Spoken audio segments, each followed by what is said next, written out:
found a way to stop this plague. To rip the dark power of these monsters from their very core and turn it to our advantage in destroying them.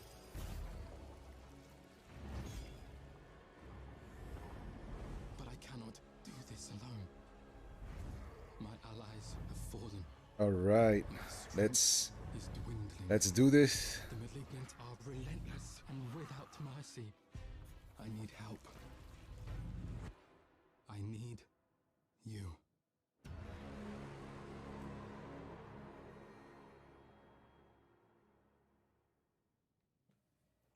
Happy Friday, everyone. Welcome to another Diablo 4 Campfire Chat.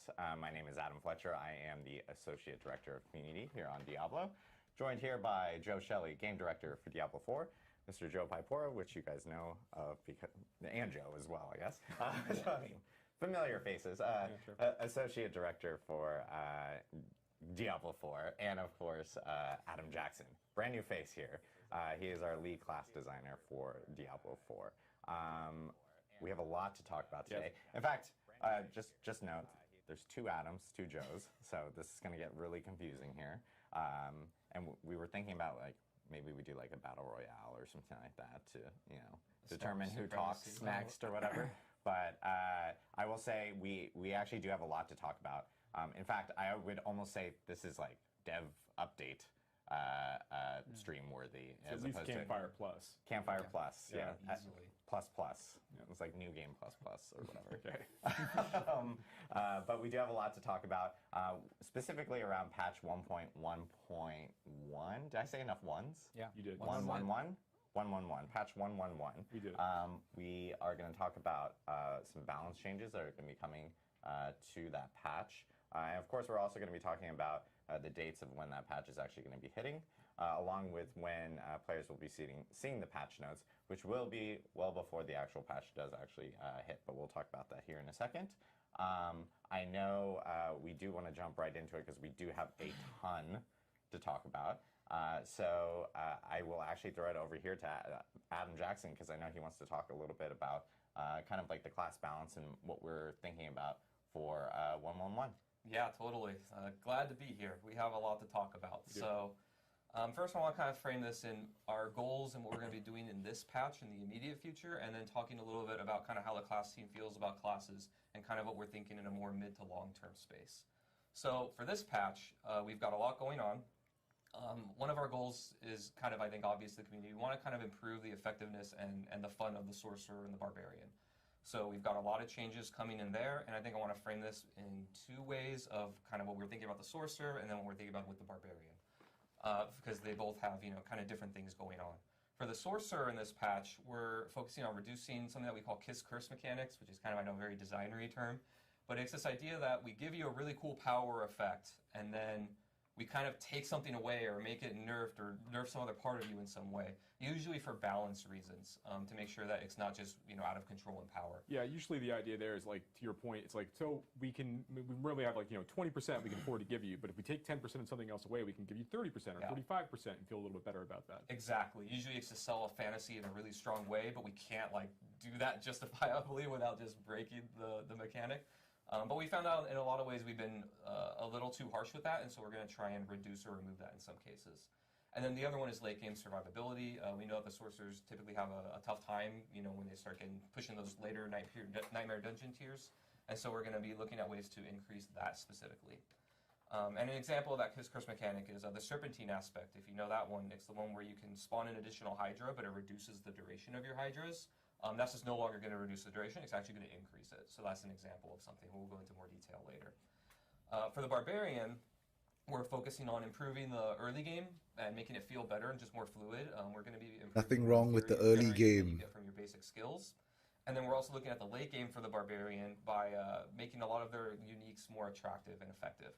So you're going to see later when we go through the notes that you know, we're going to be changing around usually about one affix per unique, from something that really isn't that attractive for players to something that they really, really want, which we think will help make those items really exciting.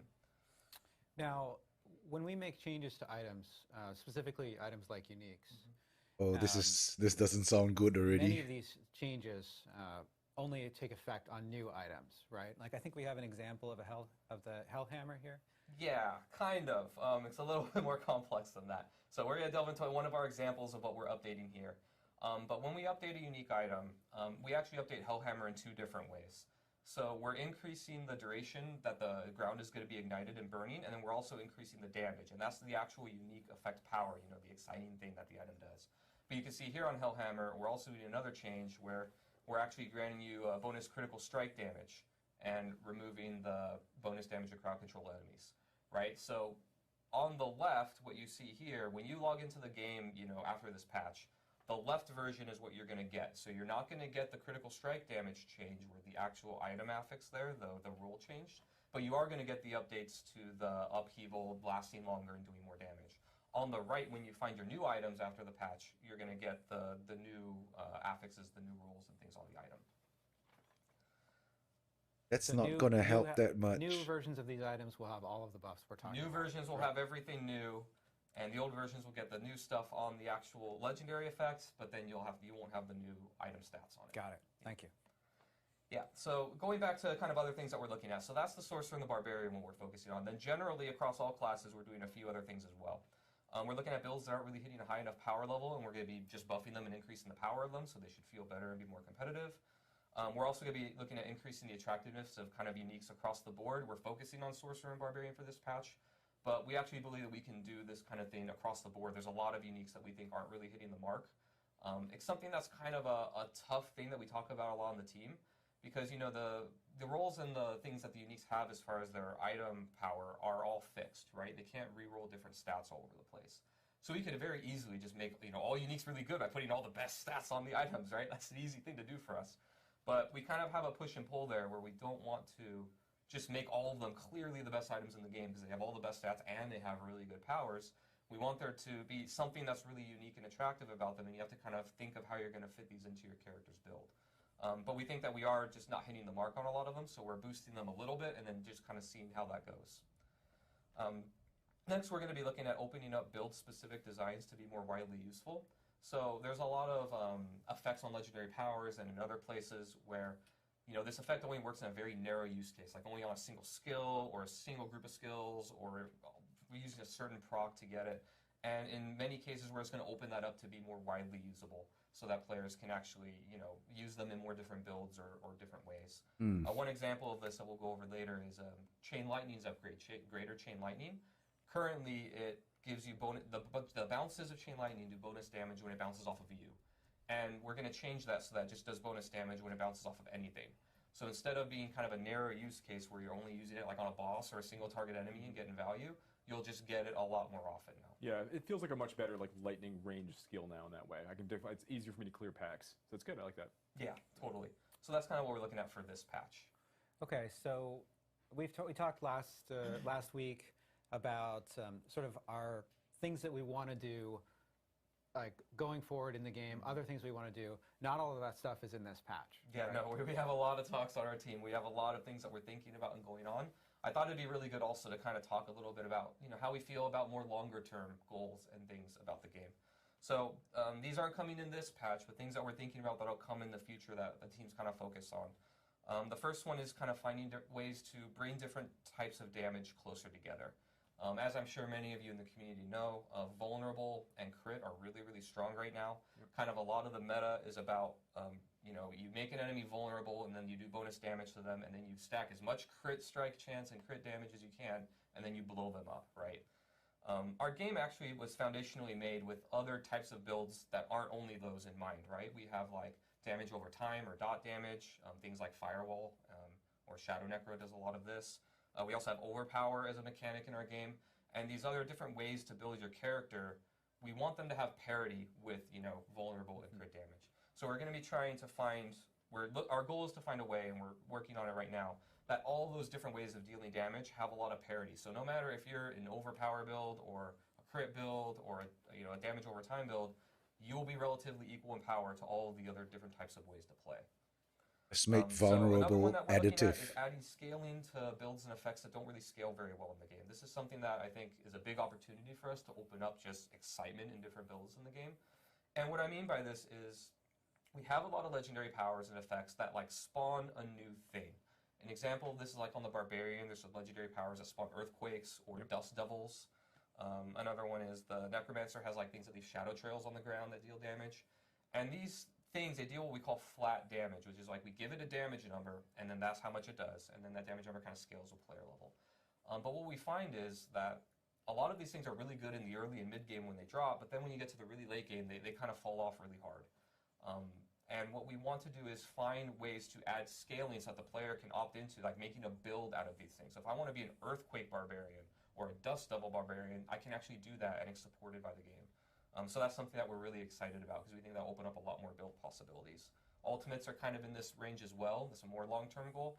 But similarly, you know, a lot of ultimates are really strong in the early and mid game. You take it, it blows up the screen, feels great. And then in the late game, a lot of ultimates that we see that are used are just used because they buff the player in some way. Yeah, they don't blow up the screen the same way anymore. Yeah, right. I want you to be excited to use Bone Storm because Bone Storm is awesome, not because it gives you a buff, right? Or you know, Grizzly Rage or other ones, right? So that's kind of something that we're thinking about in the mid to long term to make the game kind of open up and have more builds available. So we've been talking here a little bit about sort of our philosophy here. We're about to get into patch notes. We're about to talk about Sorcerer. But we thought that it was important to talk a little bit about this philosophy, both because we want to be very transparent in terms of like how we're thinking about the game and what kinds of, like why we're making changes, both so that when you see changes, you can understand what we're thinking, like what we're going for, and also so that we can incorporate feedback from the community, feedback from you into these kinds of changes. Yeah, and that goes down even to the format for this particular live stream, right? So like we're gonna go through a lot of details really, really soon, which I think people are really excited about. I hope people are really excited about because we're gonna have a lot of those. And then afterwards, we want to hear back from the community about like how how this worked. Like, was this the best way to get this information? Did you get a lot of good data from us, and do you understand why we're doing making the changes that we are? Right, and to Joe's point, again, it's really useful for you to understand these things. You know, it's going to help with hitting it back that you give us. Yeah, and this is whether we're hitting it or not. Yeah, and this is like a multi-stage type of thing. So we're actually gonna.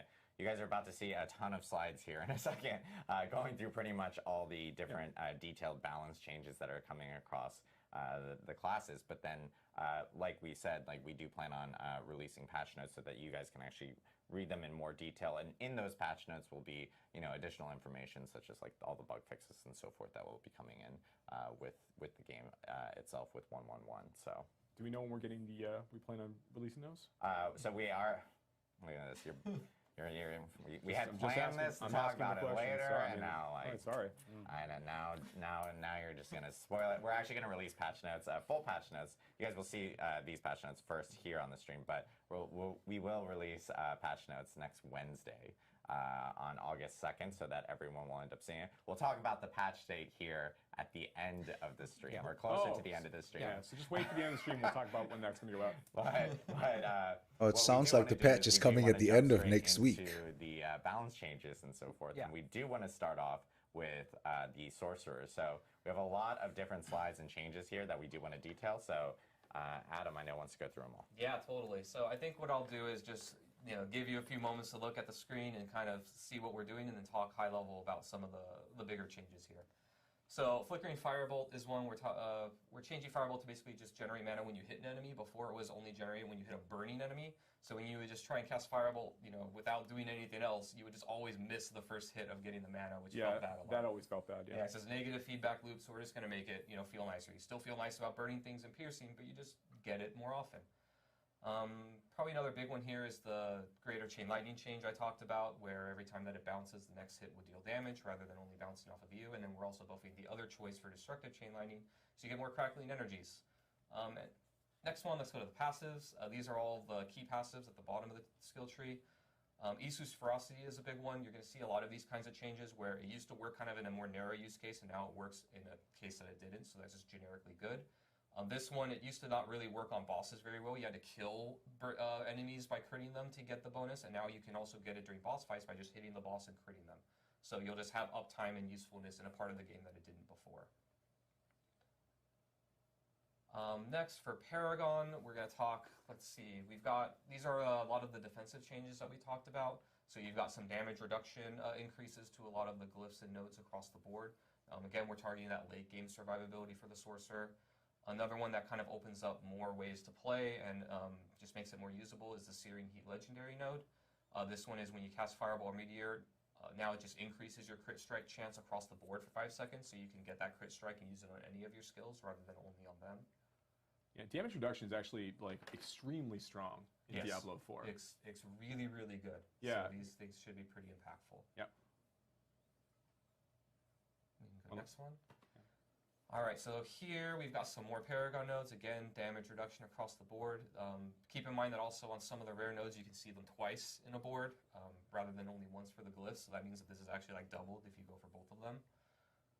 And only we're also increasing the maximum life bonus on a couple of nodes. Again, just targeting that late game survivability. And now legendary, so there's a lot to chew on here. There's your first one, Serpentine. Yep, there it is. That's one we talked about before. So now you can have a Hydra active, and instead of the duration being decreased, it's actually going to be increased. Next, we've got some, again, damage buff numbers to things that are underperforming. Aspect of 3 Curses is one that I'm particularly excited about. Before, this one used to be that it only increased your crit damage of Meteor only and only against healthy enemies. So it was one skill and only healthy enemies. Now it's going to work on Meteor and Fireball, and you get half of the bonus all the time, and then an extra bonus against healthy enemies. So now you can use this in builds that you weren't able to at all before. The next one is pretty good, is Gravitational Aspects. This one was, it used to reduce your damage in exchange for the lightnings orbiting around you. Now we're going to increase it. So again, that's a pretty big swing in power. Next, we've got Recharging Aspect. This one was kind of similar to the change that we did to Chain Lightning to that bonus baseline. It used to only give you mana when it bounced off of you. Now it's going to give you mana when it bounces off of everything. So again, a lot more usable. And in combination with that Unbroken Tether, I think Chain Lightning players are going to be eating pretty this patch. We're also increasing the bonuses of Chain Lightning that you get when that proc happens. So lots of Chain Lightning bounces. They give you lots of things. Should be really fun. We're also putting a new legendary into the game. This is the Mage Lord's aspect. This one makes your Veer's Mastery Key passive, the damage reduction there, be increased by quite a bit so that you can survive when you're in that melee range. And let me see here. Some Snow Veiled aspect is getting a pretty big generic buff, where before it just gave you Unstoppable when you used Frost Armor. I believe that's gotta be Frost Armor. But now it also gives you bonus armor when you use it as well, just generally more useful. Incendiary Aspect terrifies me, but we're doing it. This one used to be that it procced off of all of your burning damage. So your burning damage could give you mana, and now it's going to just do it off of your pyromancy skills damage. So this opens up Meteor, Fireball, all of those other skills that aren't really Firewall. I think that's good for that one. And then for uniques, we've got the Gloves of the Illuminator. This is the one where your fireballs bounce and deal AoE damage. Before, when you got this, it was kind of in a very weird place where the bounces could do it pretty often in such a way where you'd only hit an enemy once with a bounce.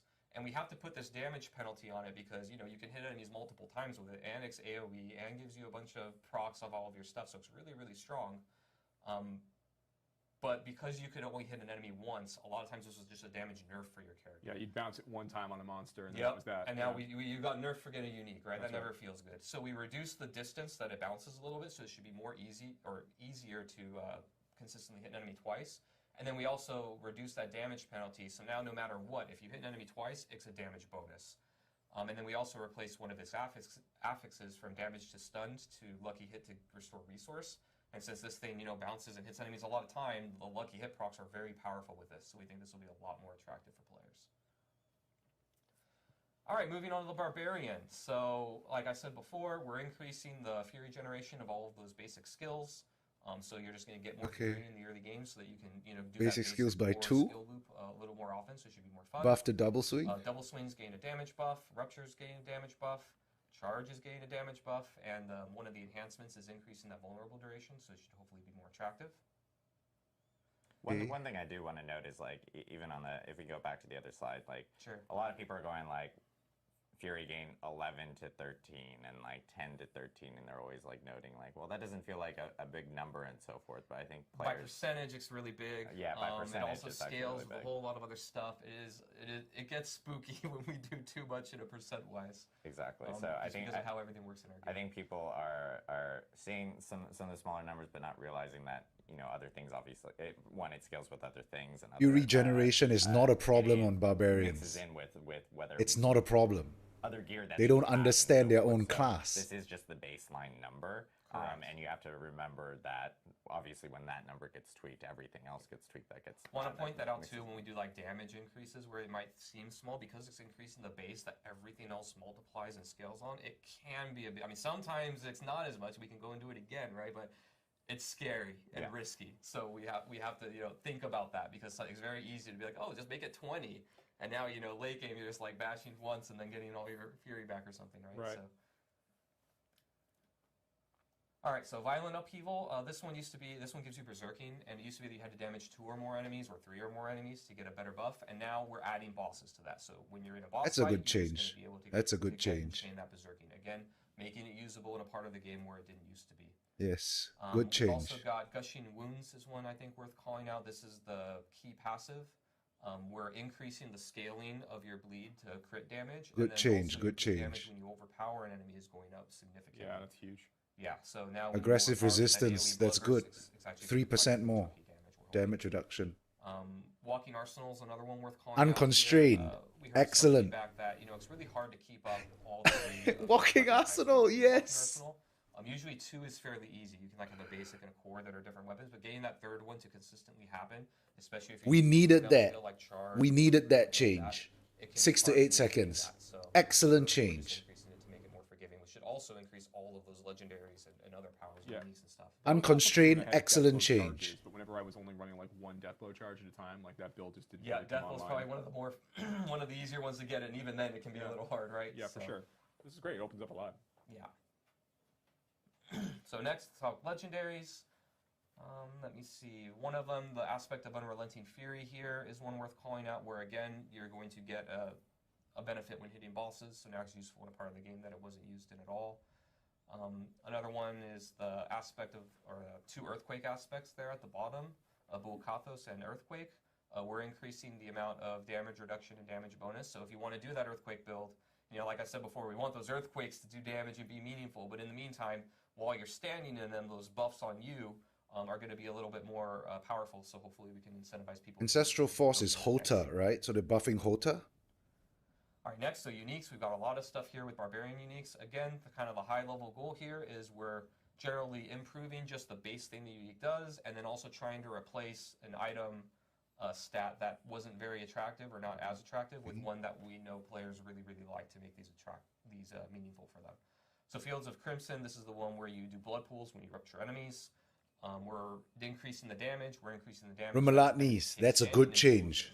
Vulnerable And then damage. we're also changing the rupture cooldown reduction with bonus crit strike damage. And again, combine that with the bonus in the key passive where the 100,000 steps, Yep, good that change. Scales better. That'll just be quite a bit more damage across the board. Hellhammer we talked about. Ramalandi's Magnum Opus, we're replacing the physical damage affix with vulnerable damage. 100,000 steps. The base affix of the boots, we're replacing the evade cooldown affix with just more evade charges. And then we're also replacing the damage against stun enemies with bonus movement speed, which you'll see a couple times in boots that we're doing because we know how attractive that stat is. Let's talk about. sorry. So, I was just going to say we said that we were going to buff sorceress and barbarian. We're going to make some changes in 1-on-1. But Adam, you've been working on. We don't want to leave the other 3 classes out, right? Yeah, totally. Most of these changes that you've seen are First Orc and Barb. But I think we had some time to make some changes to the other classes We too. totally did, so we can go on here. One thing I do want to call out, though, the focus of the patch is the Sorcerer or the Barbarian, so you're going to see a lot more for them, but we wanted to give the other classes something exciting as well.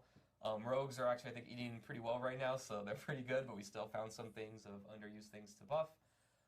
Probably one of the more big ones here is Forceful Arrow. We're changing the functionality here so that every time that you cast, third cast of the arrow just pierces all enemies, which is a pretty big just generic bonus. We got some feedback on Rain of Arrows that it was kind of weird that the second wave was the one that knocked all the enemies down, because a lot of times, you cast a skill and the combat is in a certain state where the enemies are where you want to hit them and probably where you want to CC them, because you usually want to group stuff up to CC them.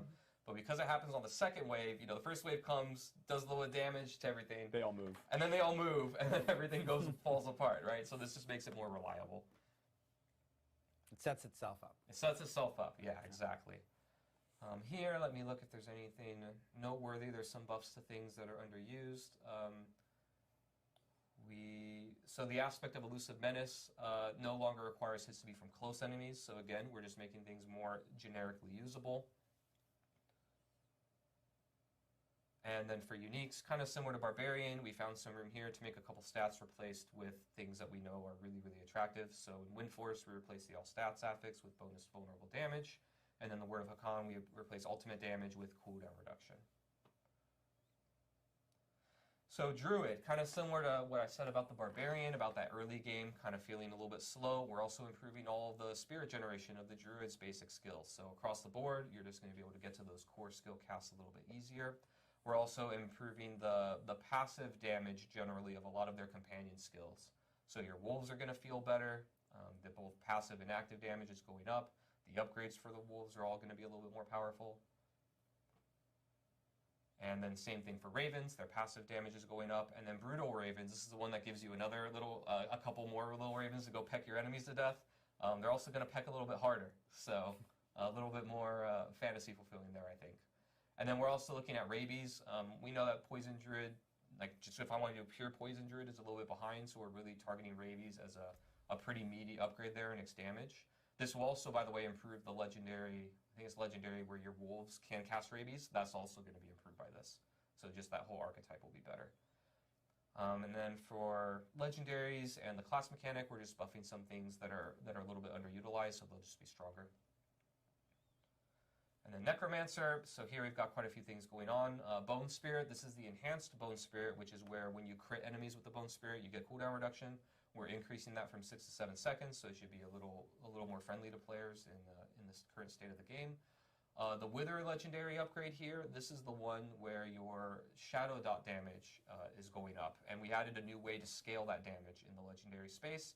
We got feedback that this really just wasn't scaling enough to be meaningful, even when you invested a lot into willpower.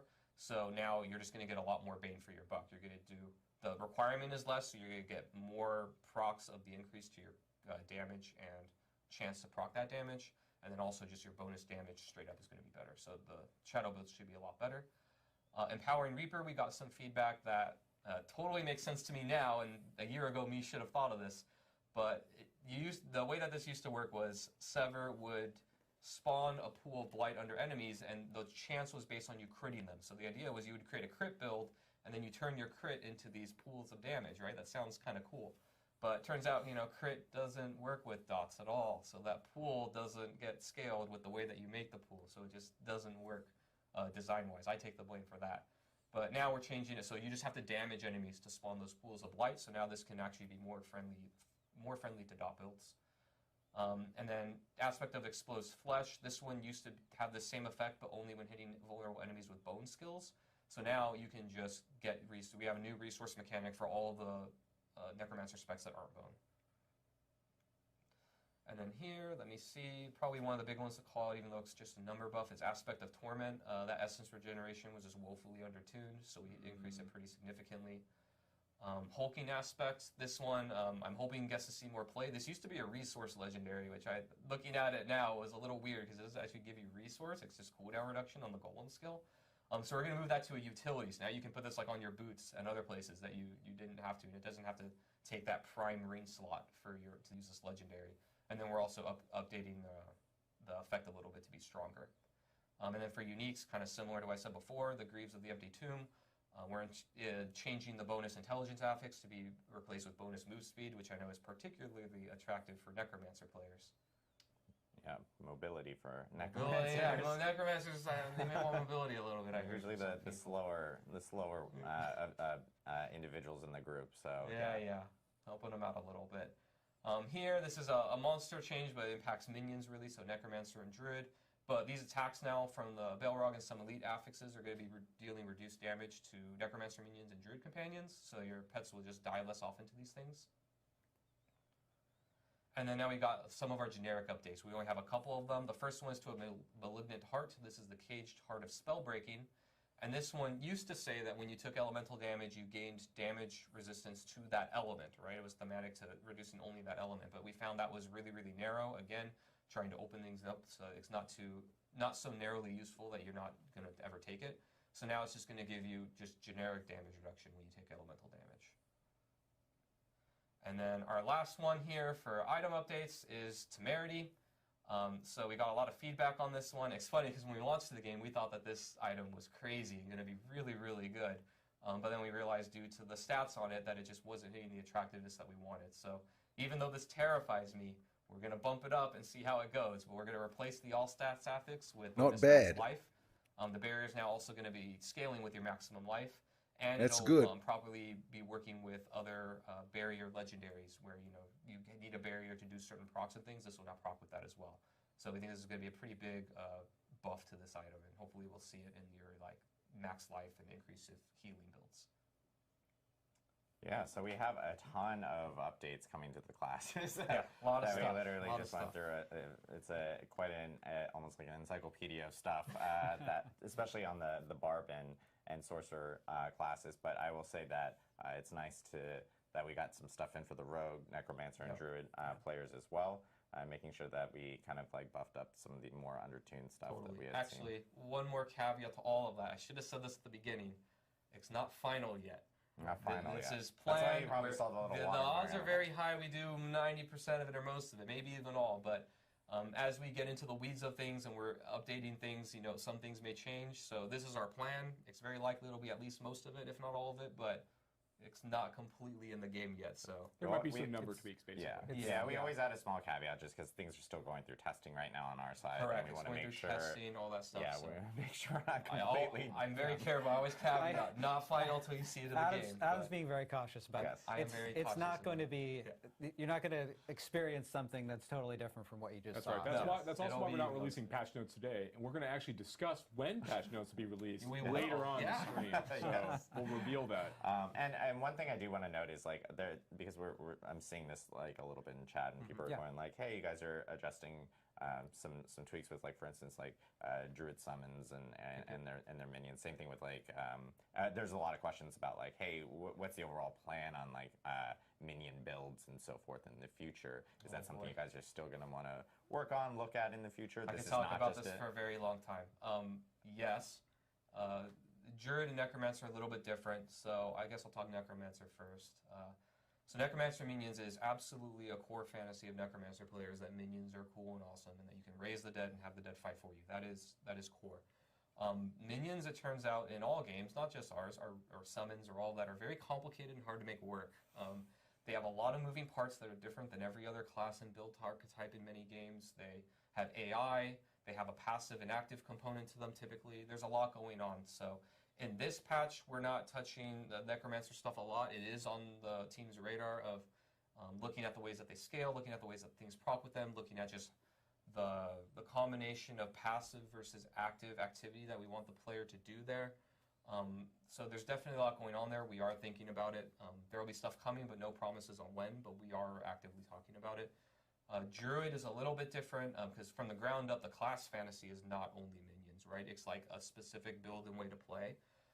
One of the things that we were concerned about when launching the game is we didn't want the Druid to have just as many or more companions than the Necromancer, and they're stronger. It's where's the fantasy of the Necromancer if the Druid does it better, right? So that was something that we contended with a lot. I'm sure that we're going to flex on that over time. We did add support. We still love companions on Druid, and we will absolutely be making it more of a thing, hence why we're buffing them a lot in this patch.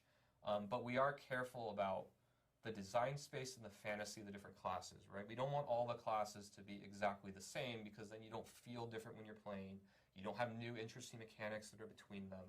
We talk about that a lot on the team. It's very easy to be hey, just this class doesn't have this and it's fun, give it to all the others, right? I think Necromancer and move speed is part of that, where we overcorrected a little bit, where we didn't want them to have a teleport or dash, right, like a rogue. If Necromancers are dashing around everywhere, that's a weird fantasy, right? But not giving them enough movement speed options at all, I think, is something that we're coming back on. Yeah. So, but it's a push and pull, right? It's on a spectrum of how far do we go to go into another class's fantasy or an archetype that doesn't make sense fantasy-wise versus keeping true to the core and finding clever ways to fix it, or we can't fix it and we do need to bend a little bit. And it's always a conversation. It's also interesting to see that the feedback, particularly on Druid companions, like we knew that they were really cool, but like the number of Druid players who are looking for more ways to kind of make more companion-focused builds is maybe a little bit higher than we expected. Yes. So this is one of those situations where, like, kind of in response to the fact that players are really hoping, like, Druid players are looking to go after this fantasy of, like, I am the master of the animal kingdom, and I'm going to have all these and nature, right? I'm going to have all these buddies with me. I think it's kind of like moving our hand a little bit. It's like, oh yeah, actually, there is something really cool here. There is fantasy here for us to really latch onto and more that we can do. But to Adam's point, it's still very important we make sure that the Necromancer feels distinct and the Druid feels distinct after these changes go in. Correct. It's the eternal struggle for us on class design. Sure. Yeah.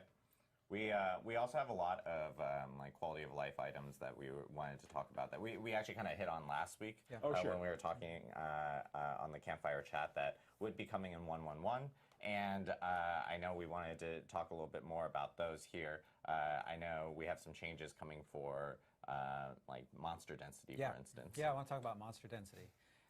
So we've said a few times now that we're going to increase monster density in Nightmare Dungeons and Helltides. These changes are in 1.1.1, like we said last week. And I think we have an image of an example of a Nightmare Dungeon. This is how it is today. Yeah. If you go into Nostravus Deepwood, of course, monsters are going to not be exactly like this, but this is an example of it. And then in 1.1.1, it's going to change, so you can see a lot more monsters here. There it is. And this is really going back to, we talked about our mission statement for the live game of after you've achieved your build, being able to go in and mow down large numbers of enemies, deal with large numbers of enemies. That's sort of a core part of an ARPG. We want to make sure that we're delivering, especially in the endgame content. So that's how to look for Nightmare Dungeons. On Helltide, we've been doing the same thing, increasing density. As I said last week, there are some areas of Helltide that are highly dense, and we want to make sure that all of our players across all of the different platforms that we support can enjoy this increased density, so it's not just the people with the absolute top-end equipment. So we've also been making sure that as we bump up these densities, that we're doing it in a way that performance stays reasonable. So you can actually, like, if we bump up density and then the game turns into a slideshow, we didn't actually make the game more fun. Even though there are a lot of monsters, so it needs to stay performant at the same time. So we've been working on that at the same time so that we can really hit that target. And this is something too that when 1.1 comes, 1.1. We gotta have like Triple one. We gotta have a different name for these patches. For these patches, it's fine. It's fine. When that comes out, we're going to be looking at the density there and seeing how close it comes to this mission statement, this goal, right? And if it's not hitting this goal, then we're going to keep working toward that goal. So we really want to make sure that it's capturing that fantasy of mowing down hordes of enemies. Yeah, it's a great goal for us to line ourselves around too, right? So once we're able to capture more data from players on live, we can see how players with different like PC specs are able to interact with some of these spaces. It's going to continue to inform us and let us do more and more double down some of these decisions as we go.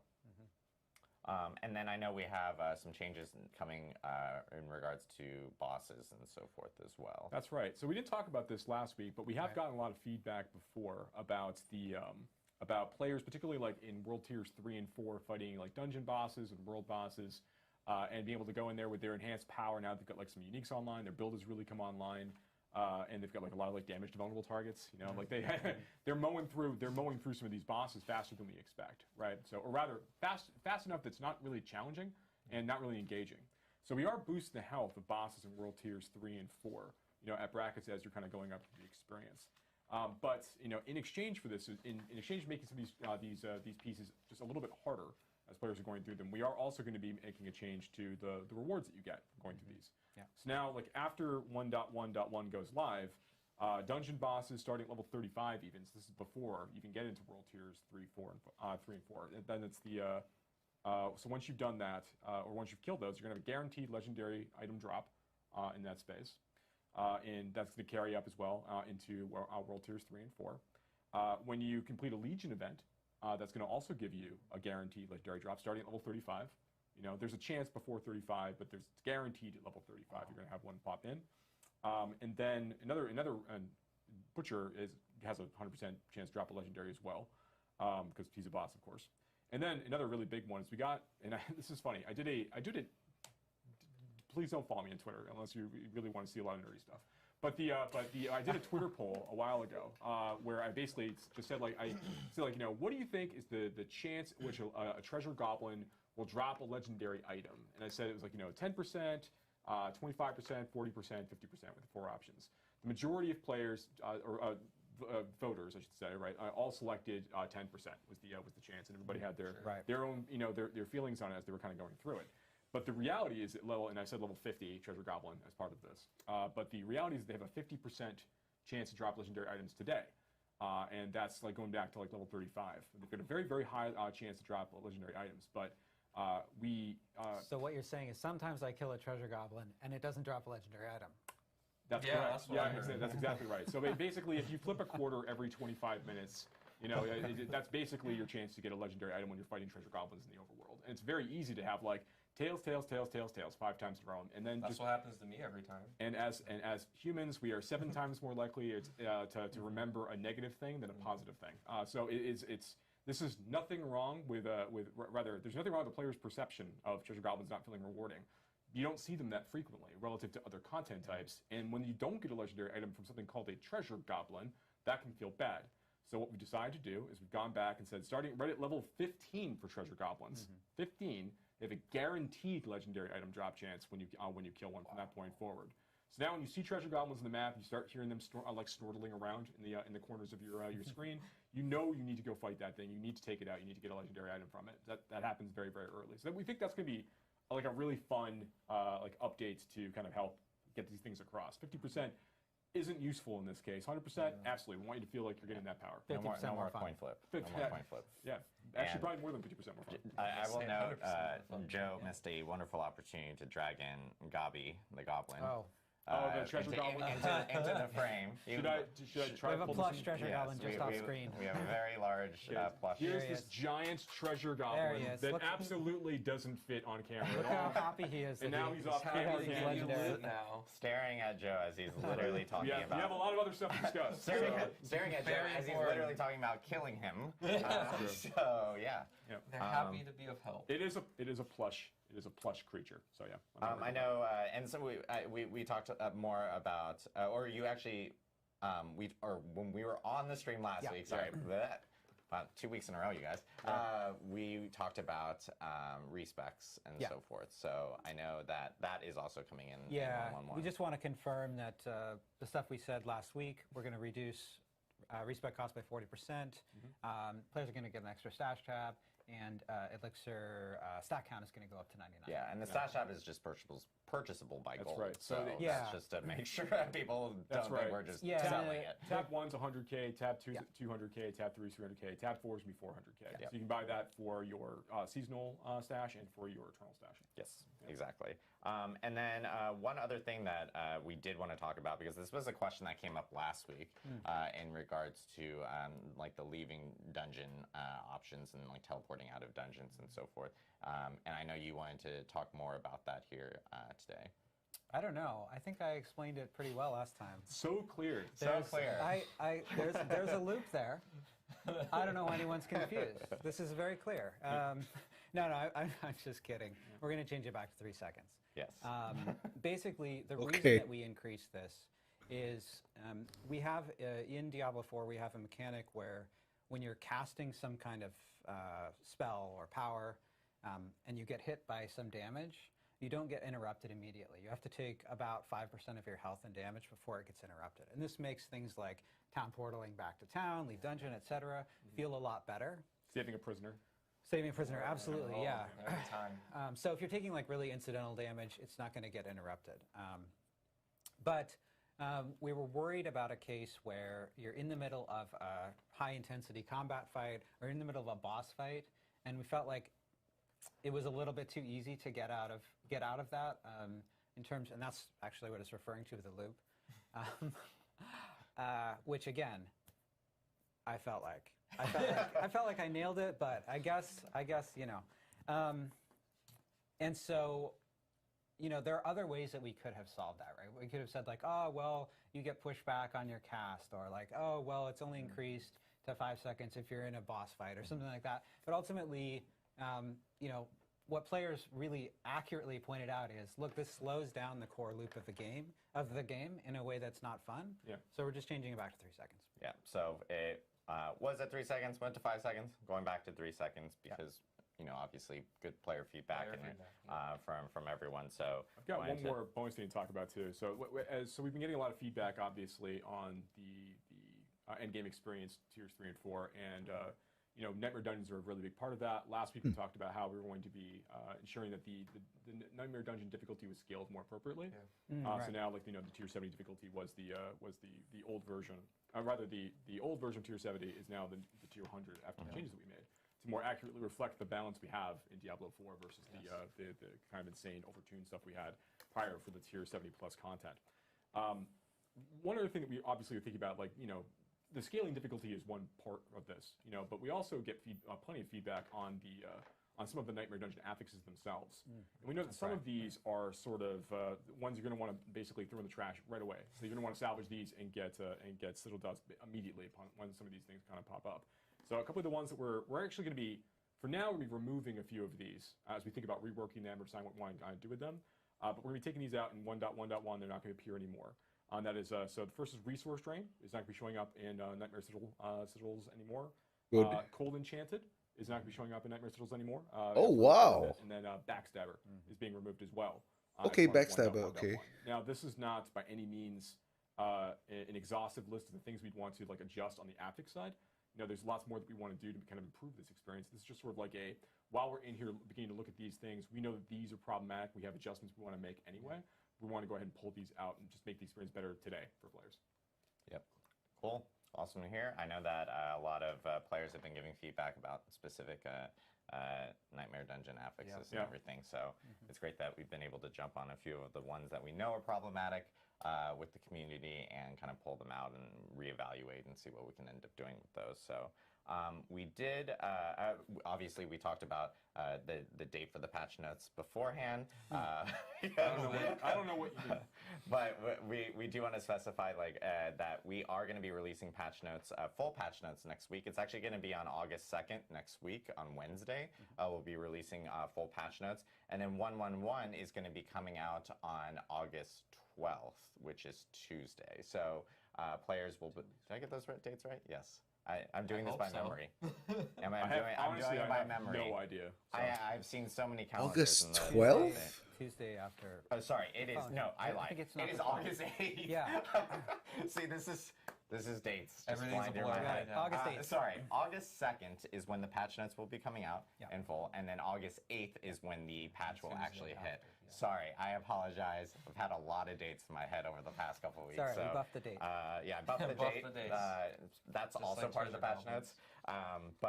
So players will be able to see everything next Wednesday. We'll be posting those, so make sure to stay tuned. Of course, on the Diablo social media, etc. We'll end up updating the patch notes there, so players can see it. Just remember, the patch is not that day. We're just posting the notes early so that players can actually see them. This goes back to exactly how we were talking about that we want to better communicate these notes here, similar to how we're doing this here on this Campfire Chat. And then, of course, August 8th is when the patch will end up going live for all players so that they can actually experience it and jump through with all the changes that we are kind of detailing out here, and they'll be seeing in the final patch notes on Wednesday next week. We do want to jump into Q&A because we just went through a whole bunch of stuff right here. I know one question that, as we start to populate questions, feel free to ask them in chat on Twitch, by the way, because we have chat enabled there. But I know one question, and something that we talked about last week, as we're waiting for questions to kind of come in, was about XP in later game, or for late game players and stuff like that. Do we have any update and in regards to that specific topic? Yeah, I can talk about that. So we did talk about this last week, and what we said then was that, you know, we are not looking to make the game feel slower across the board. We're not looking to like slow down the players' like XP gain rate in response to like feedback about some of the other changes that we had made. You the goal was really, we want to make sure the players are having a good time progressing through World Tiers 3 and 4, not feeling like they're hitting a point where it's really, really difficult to make progress. So in response to some of these thoughts, we had gone through and we had raised the amount of experience that you gain from, like before the 1.1 patch went out, we raised the amount of experience gain you get from Nightmare Dungeon completion, from Helltide cache opening, from Whisper completion. Like we went and did a good buff on those activities to make them feel juicier as part of that. And now we're going through and we're updating density inside the Nightmare Dungeons and in Helltide areas as well. So all this to say, we are committed to increasing the speed at which the players be progressing through these later world tiers. We're not happy with the speed at which players are getting through some of this content and the kinds of behavior incentivizing as a result of that, right? We want to make sure that players feel that they can play the way that they want and they can progress at a decent pace. But now that we've made a number of these changes, we do want to see what the impact's going to be on the overall XP gain rate across the board for players, and just seeing how different kinds of players are progressing, so that when we go through and we make changes, which we will be making soon, I think probably likely for Season 2, when we go through and we make these changes, that's going to be informed by what we see players going through and what their experience is like now. So it's really just a question of like how much are we going to make adjustments, like what's going to feel right, and that's going to be based on like what we see from players. We have two people actually asking pretty similar questions, but one was specifically calling out Adam Jackson and his thoughts on this, but but they both are very similar questions. One is from Febzilla, the other one's from Karnaga. I'm so sorry. Can I just jump in really quick? Can I ask chat a question? Do you, yes or no, do you want Adam to read the names of people that he's getting the questions from the chat? I think we should. Adam. Yes. Okay, he's saying he should. Okay. I think we should, just because I don't want to go into that whole situation, like where that other outlet made up names and we don't do that. So, but Karnaga and Febzilla, they both ask about. People are all like, no. I knew it. Well, honestly, it would make my job so much easier. I know. I wish I Please could. finish your well, question. we're going to read these at least. Read But these, the question is about crowd control. Obviously, it is a huge and popular topic amongst the community. What are our thoughts about crowd control? What are we planning on doing about that here in the future? I bet we all have thoughts on that, actually. We do, yeah. Yes. Let me You just can say jump on first that, that we think that as you get into situations where there are lots of monsters on screen and high-end areas where the amount of damage that you're seeing going in and out is really high, so you're having to react really quickly. Situations where you're being hard CC'd, or like stun or freeze or something like that, can be much more impactful than they are when the intensity and the pace of combat is lower. And so we want to make changes to CC to make that experience more fun. We want to do that. It's not in 1.1.1, but those are changes that we're looking at right now. Yeah. There's larger CC stuff that we're discussing internally that we want to kind of pair with a few other big changes we have planned in the future. In fact, we're working on stuff like that for that right now. There is a question here regarding. It's my favorite question because I always get this. It's from Cookie Drops.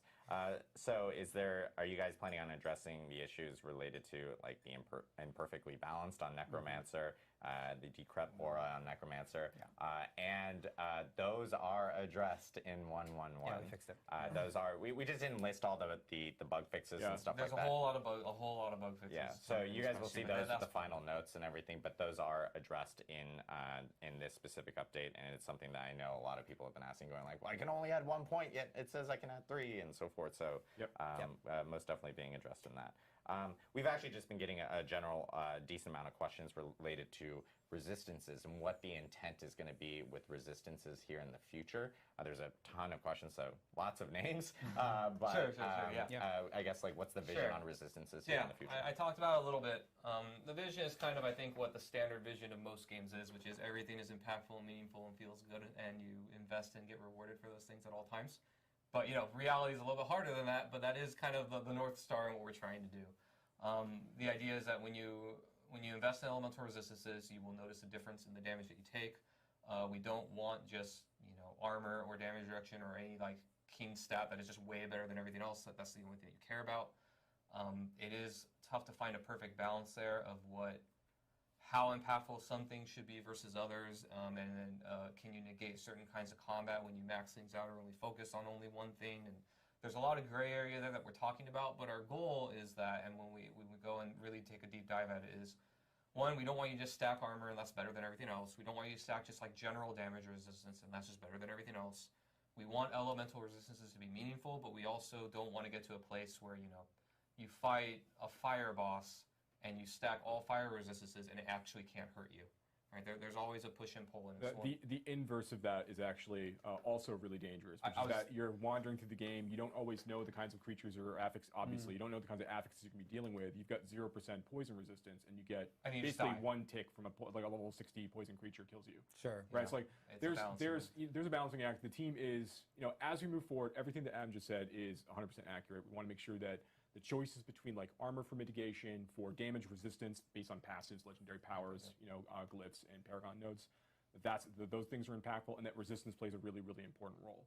The big difference here is that resistance is a thing that you are going to stack and earn separately, and that they are usually tied to affixes or inherent affixes on rings and jewelry. So it means that some players will be able to go and encounter situations where they are not going to have a predictable amount of resistance when they go into an encounter, which means that we just need to think about what that is going to feel like for that player, and imagine a world where they are able to still complete the content, but it's much more effective to have the appropriate amount of resistance. We need to make that feel impactful.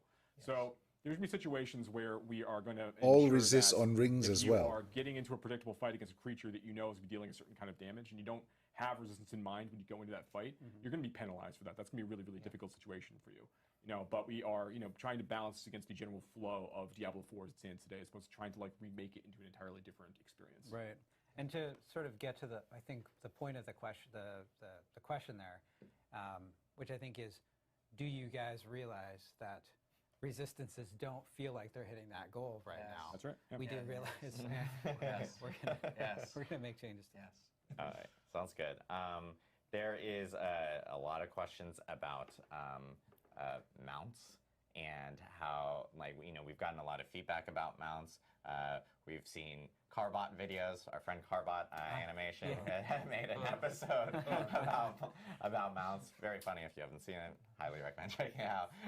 But are there any discussions? Are you guys aware? Like, what are you guys planning on doing in relation to mounts? Yeah, there are a few changes here. So we want to make mounts feel better, sort of broadly speaking, and a couple of those things are making sure that the boost feels really good, especially with controller. Where it's underperforming, and the boost actually, the boost mechanic on the mounts, it actually stacks. There's a bug right now with that on controller where it's not stacking properly. We're going to fix that, there's a few other. There's a key part of this is that the mount gets stuck on things, and that's barricade. One of the things that barricade, for example.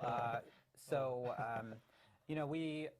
In theory, the idea that you're riding through an area and some bandits or some skeletons have set up a barricade for you, and you have to sort of like dismount and fight all those skeletons, like that sounds like a fun idea. Cool. It doesn't exactly play out that way. You're just sort of annoyed, and you're like, well, can I like kind of ride around the top of the barricade? And then it's a fight about whether the collision actually touches. Anyway. We're going to fix that. So there are some good changes to mounts coming soon in the future. Awesome. And I know that I've been seeing this a lot as well in chat, and this is something I can answer, is I'm seeing a lot of people talk about VRAM, like on PC and so forth, and like how that obviously grows over time with certain players, not all players, but certain players with certain spec machines, and they eventually either have to force close or the game actually just ends up closing itself, and then they have to come back into the game.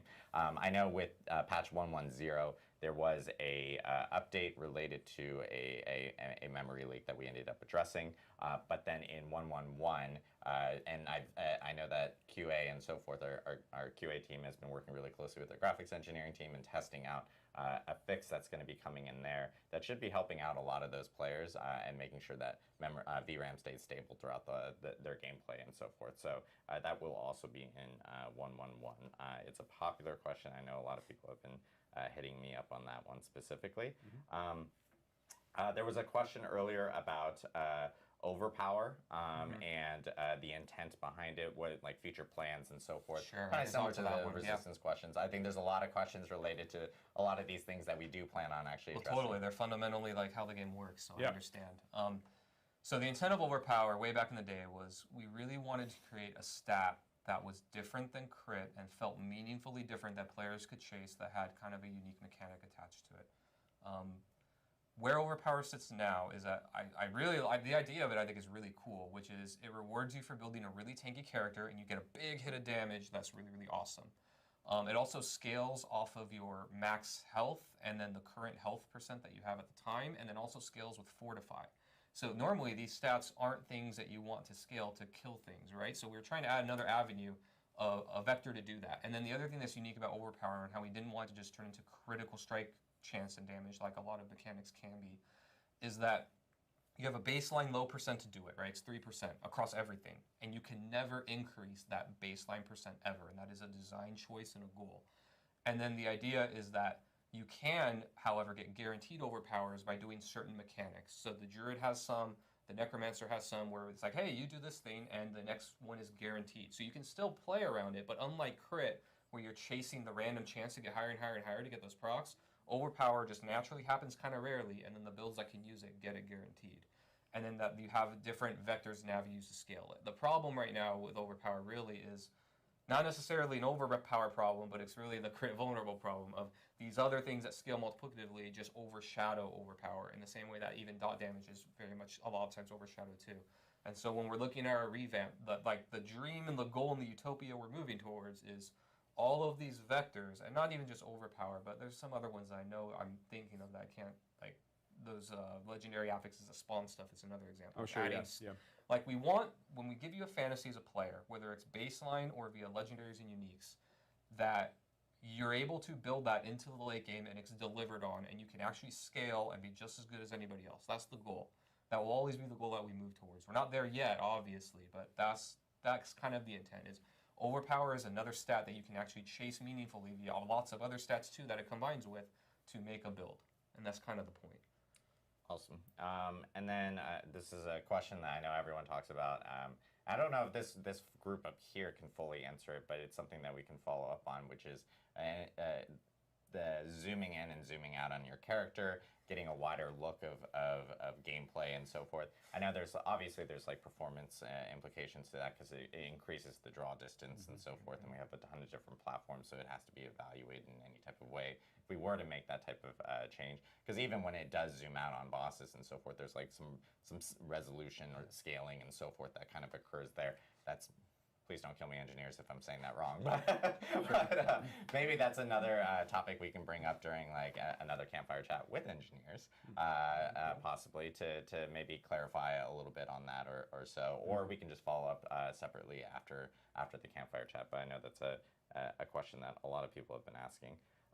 And then there's questions regarding are there any additional options for customization down the road that you guys are looking at, like pets or wings, etc. I know it's something that we're looking at and evaluating, just depending on like player feedback. Right now, we're very focused on, obviously creating more content for players to play through at the moment, more so than some of the cosmetic pieces and so forth. But it is something I know that players have been asking for. Yeah, we want to add more stuff like that. That stuff is really fun to add. But we felt that right now what was really important is helping sorcerers, helping barbarians, and some of these other buffs to classes. And I think there's, we'll do this one last question here before we end the stream, but one thing that people have been asking about is like all the changes that they're seeing today, is this like encapsulating everything that we're doing? We had a question in here regarding like, for instance, someone enjoyed playing a frozen orb sorcerer in like Diablo 2, for instance, and wanting to have that same type of fantasy in Diablo 4. Do you guys plan on doing additional adjustments in the future regarding other builds or other, like creating variability across that? Sure, no, absolutely. This patch, I talked a little bit about like we have our short-term goals and long-term things we're thinking about. Forevermore long-term, really, infinitely long-term, is the idea that, every fantasy that we sell you, and I can talk a lot about I talk to the team about this all the time. They're And like, by sell, we but yeah, mean- all right, yeah, sell is probably the bad word. But I think that way, like We're when we- advertising it. Like if you see it on legendary Every aspects, fantasy- if you That's really what I if you mean see it on is- passives, you see it on Yes. skill tags. Like we're saying, like, hey, look, this is a cool thing for you to when go we after. show you something that is cool and awesome, we deliver on it, right? Like when you log into Necromancer, you see right away, just when you see your basic skills, like, hey, there's a bone thing, a shadow thing, and a blood thing, right? And then there's army stuff. All of those things should be delivered on and be awesome. And then as you go through the game, when you get legendaries and uniques, you should unlock, one, double down and make those things really cool, and two, unlock more things that are awesome. And what our goal always is that all of these things are awesome and cool. When we find something that isn't hitting the mark, we either buff it or redesign it in such a way that it's hitting the mark and it's attractive and ideally really fun and exciting for players to chase. Like that's always what we're going to be trying to do. So yeah, this isn't exhaustive forever. We are always going to be adapting and updating things. And if something just really isn't working, even if it's like something that I made, I have no hubris about like, hey, that thing, it was awful. Make it something good, right? Like at the end of the day, the players are the ultimate judge, jury, and executioner for us. Of like, did it work? Is it good? Is it fun? Yes or no? If not, then we have to be malleable enough to change that. Right, and we could be looking at data too. We could be seeing like how many players are picking what kinds of passes, what Absolutely, kind of we aspects do are they all the time, wearing, what kind of uniques are they using, like, and we can say, you know, so like we know when like if no one's equipping a particular aspect, like we can see that, but like okay, well that's clearly something we're gonna need to want to rework or update or buff or do something with, right? Like this, to Adam's point, it is a never-ending process. You know, we keep talking about how, you know, we're all here trying to make Diablo 4 the very best game that it can be, and the reality is this is through iterations of the conversation with the community, and also looking at this kind of data. Absolutely. Yeah. Awesome. Well, we have a ton of changes here coming up for 1.1.1 that you guys got to see here, especially for class changes. Thanks, Adam, for kind of walking us through everything. Yeah. And we do have final patch notes coming next Wednesday. That is August 2nd. So just a reminder on that. Revealed full, where people can read through them and provide full feedback and so forth. And then, of course, that's my tick. Someone called out my tick earlier, and so forth. Stop it, Adam. That's my tick. I will stop that one day. I probably won't. But we actually do have our patch for 1.1.1. The date will be on August 8th as well. So players can expect patch notes next Wednesday, and then of course 1.1.1 hitting on August 8th, which is Tuesday. So looking forward to seeing everyone's feedback, everyone jumping in, and checking out, of course, the new changes coming to pretty much every class now, and in regards to balance changes and so forth. Oh, I did it again. And so forth. Now you're in your own head. Now, Be like now, I'm, in clap my, every now, time I- now I'm just stuck in this like my own empty room saying it over and over. But And anyways, get us feedback on how this went, like and how you like this format for talking about patch notes. exactly. Yeah, we want to see if this works out really well with the community. So yeah, please provide feedback. Us going through the notes and of course releasing the notes afterwards. It's a huge help for us and how to communicate with you guys out in the community. So thank you guys again. We hope you enjoyed this Campfire Chat ++, New Game ++. Sure. And we will see you on our next stream, which we haven't announced on. We're thinking about doing some Campfire Chats with like maybe other teams here, whether it's our art, animation teams, audio teams, and so forth, just so you guys can see kind of a deeper look into some of the development within our seasons and Diablo 4 from other people. So we do plan on expanding these a little bit more, and of course, having Campfire Chats and dev update streams to talk more about the game, gameplay, and design, and so forth. You did it again. Thanks. I hope you guys have a great weekend. Thank you again from the Diablo 4 team here at Blizzard, and yeah, have a great Friday. Thanks, everybody. All right. Let's.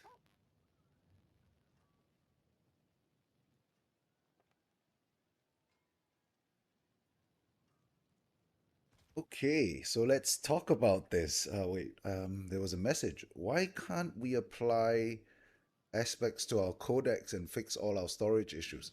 Apply aspects to the codex. I assume if you're familiar with it, you're kind of referring to a similar system as they have in the Division 2, where you kind of, as you find better and better roles of aspects, you kind of apply it to your codex and it updates the minimum role in your codex until eventually, after you've found all the perfect roles, you've updated your codex, and now you have perfect rolled everything in the code. I think that's a really good idea, personally. I really liked that idea for recalibration in the Division 2. That's exactly how the Division 2 kind of applied it.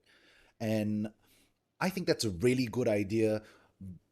I don't know what the developers think about it. I don't think, just a gut feeling, I don't think they're going to go for something like that, because I don't think it aligns with their vision on how aspects should work. What I mean by that is, and this is just my opinion, by the way, I don't have any like special info or anything, but I have a feeling that their vision for aspects is to not, because you see, when you have a scenario where you basically keep adding on to your codex, and it gets to the point where everything is maxed out and you just start applying things from the codex moving forward, you kind of end up ignoring everything else. And yeah, in my opinion, that's just not the right way to kind of I don't think that the developers feel that that's the right way to go about it, because then you start ignoring items. They probably always want, it seems like their philosophy is they always want you to be looking for items and hunting for items. So yeah, that's what I have to say about that, right? I mean, obviously I agree that we have storage issues. I mean, like look at this. Let me just show you. You know, the pristine example of storage issues. I don't play multiple classes. I only play the barbarian. One class, that's it. Look at this. 1, 2, 3, 4. I'm maxed out, and I only play one class, and I'm only level 78, right? So definitely storage issues, but you know, they've talked about it a few times. They mentioned that they're going to try to fix it. So we'll see what they come up with. I hope they come up with something actually significant, like changing aspects into a material. I mean, this tab here is going to be amazing, right? If they can move as much stuff into this tab as possible, like all the consumables, everything goes into this tab, and instead of just one inventory slot, we could have an extra, you know, let's say everything in here goes into here, everything in here goes into here, or in a similar window, maybe they have another tab in here for aspects. But we keep these two tabs. Now we have essentially 3 times the inventory space. And then, of course, they're giving us one more stash tab in 111, right? Which, honestly, to me, that's not going to make much of a difference in the greater scheme of things. I think a lot of people who are not familiar with how Diablo works, if you didn't play Diablo 2 and Diablo 3, sorry to say, adding one stash tab, adding 3, 4 stash tabs is not going to solve the problem. You know, it's really not going to solve the problem. It's just not enough space. You know, and that's the reason why in Diablo 2, muling was such a big thing, right? You created multiple characters, and each character, you kind of, you know, you even named your character based on what you were storing on that character. And in a way, in a twisted way, it was actually a very efficient way to kind of store items, because you could label every single character what you wanted it to be, even though clearly that wasn't the intended function of creating characters. But that's how it turned out, and it was actually pretty efficient.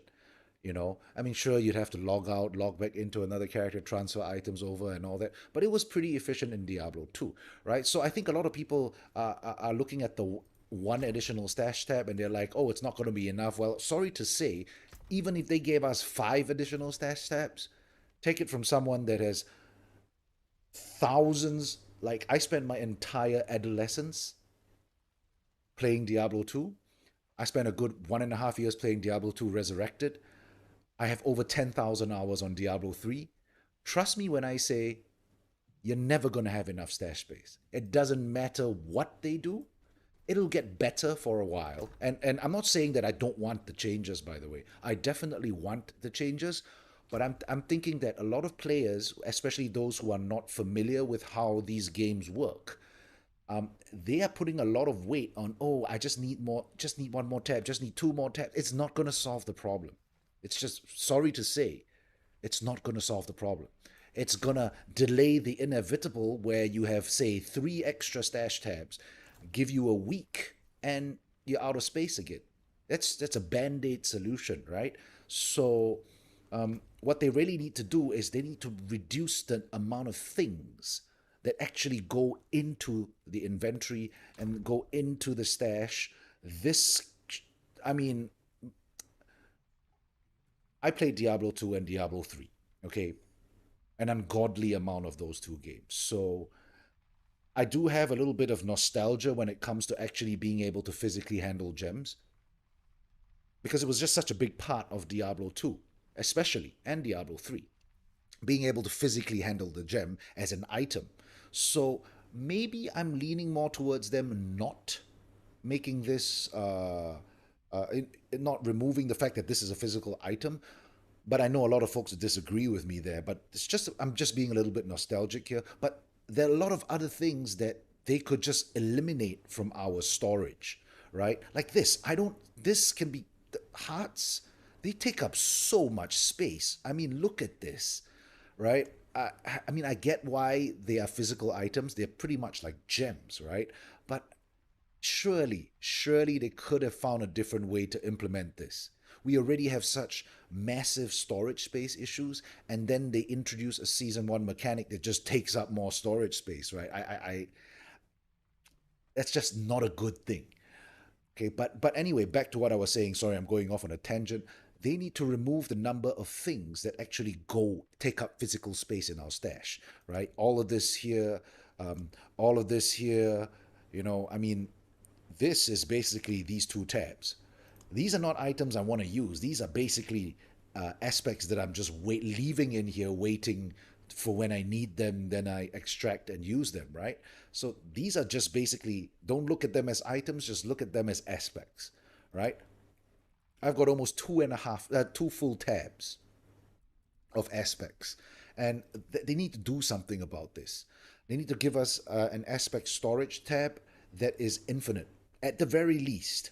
Maybe not infinite, but at the very least, maybe it's able to store like 200 aspects, not just in 2 lines, right? But like an aspect specific storage. So I no longer have to deal with keeping items in my stash. I now, whenever I receive an item that I think the aspect is useful and I want to keep it, I extract the aspect. It goes into my aspect storage, which now has 200 slots, for example, right? And has a search function that I can search it, has a sort function that I can sort it, not just by the aspect type, but also by the actual aspect name itself, right? And maybe even sort by value, right? And you see how big of a change, how big of a difference just this one change would make. If they allowed us to have 200 slots in aspect storage, I automatically gain 2 stash tabs. Pretty much, right? That, for me personally, that would double my stash space overnight. That's how significant a change like this would make. Gems? Not that big of an issue. A lot of people are crying about gems. It's really not. How many? Look at all my stash tabs. Look at my inventory. How many slots are taken up by gems? 1, 2, 3, 4, 5, 6, 7. 7 slots. That's it. Is it that big of an issue? No. Hearts. I've got these.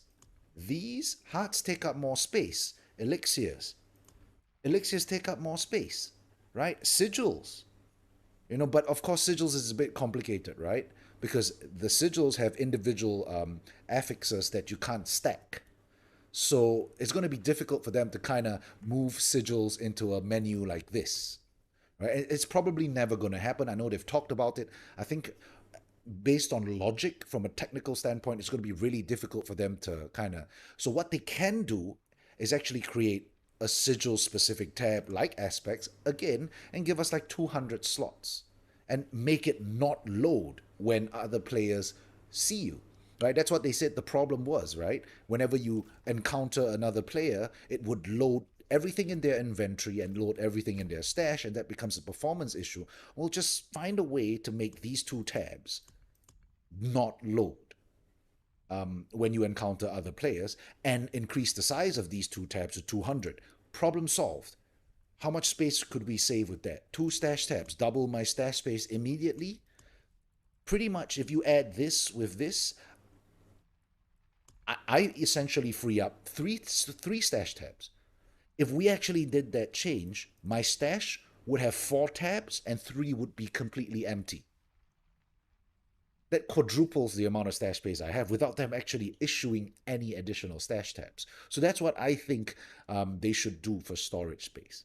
All right. So anyway, I don't really have too long for this stream. I just kind of wanted to get the Campfire Chat out of the way, and I just want to talk about some of the changes. I took some notes, and I want to talk about some of the changes they talked about. And of course, I main a barbarian, so I'm not really going to talk about the sorcerer's changes. It sounds good. I'm just not familiar with socks. I'm not familiar with rogues. I don't know whether the changes are actually good or not, but I do main a barb, so I want to talk about a little bit about the barb changes and what I think about the changes. Yeah, and then of course we'll wrap it up, and I need to go sleep. I mean, look at the time; it's 3:21 a.m. where I am, right? So, okay, how I'm gonna do this is let me just open an image file. Let me see if I can actually share the window. Okay, if I add a, sorry, I'm still kind of new to streaming, so let me see if I can screen capture, display capture. All right, so if I do a display capture and I add display 1, okay, and I scale this way down, way down. All right, let me put this right here. Okay, let's just give me a second here. Let me just.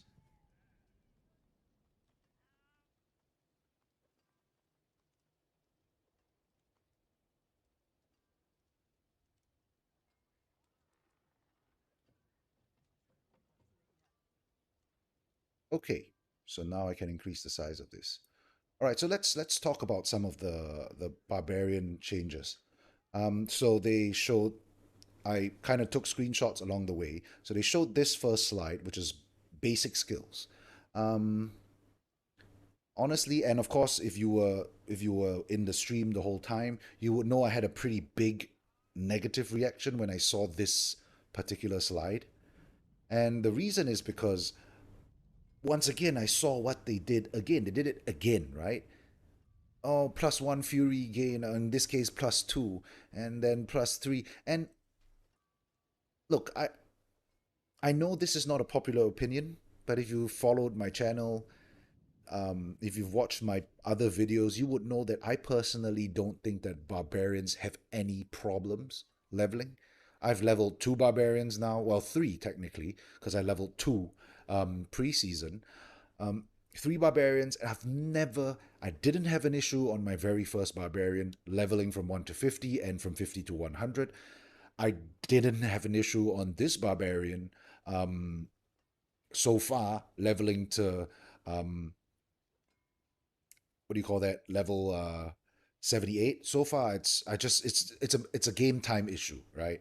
A plate time issue. It's nothing else, right? So yeah, I don't think barbarians have a problem leveling up. So these changes, I'm not going to say that this is definitely a net positive. I obviously buffs are buffs, right? So it's a net positive. I'm not really going to complain too much about it, but I don't personally feel that this is the most important issue with barbarians, right? So when I first saw this slide, I had a pretty big negative reaction because I thought, hey, no, they're doing this again, focusing on the wrong problems. They don't understand the class, you know?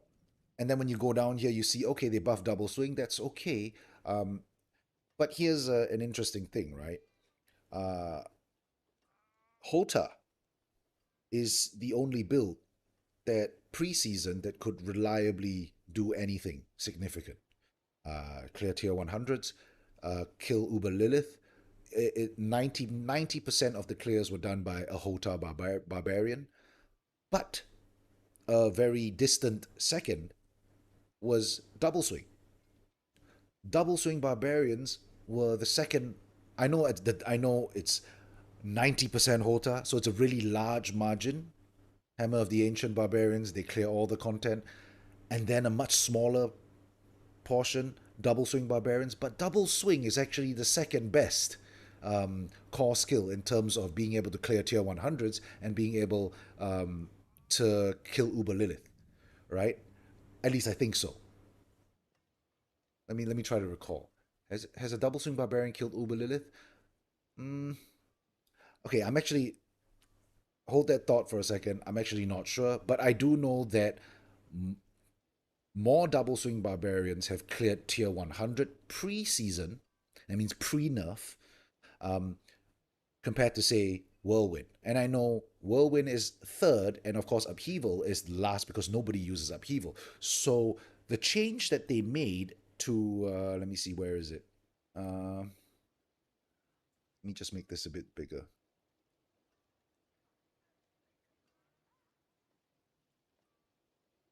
Okay, so the change that they made to upheaval, this is a very good one.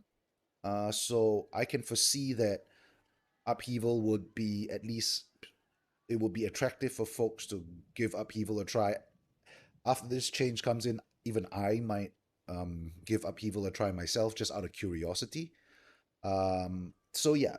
So anyway, back to what I was trying to say. When I saw this page, I wasn't too happy. I mean, a buff to rupture, enhance rupture. Okay, I use rupture myself, and I'm not too excited about this change. So that just shows you how insignificant I feel this change is. I use rupture. Look at that. I use rupture. Okay, well, currently I'm experimenting, but if you've watched all my videos, you know that in my main build, I use rupture, right? So this is an okay change. Enhanced charge, yeah, I guess they're really trying to make charge a thing. So yeah, I take it, right? 2 to 4 seconds. Double the damage increase, sure, that might make charge a viable build. Maybe I'll try it one day. I never liked the charge barbarian in D3. Didn't like the leap quick barbarian either. I found those builds a little bit boring. But I'm sure there are a lot of players that would like to play those builds. So yeah. Okay, so look, going over the aspects. So this is, I assume this is the Hota aspect.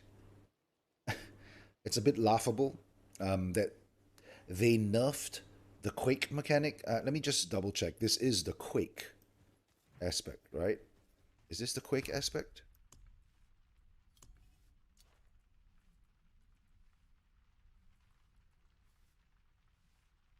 Ancestral.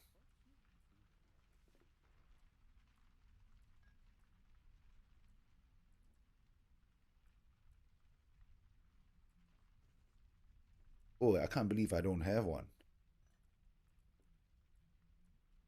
What?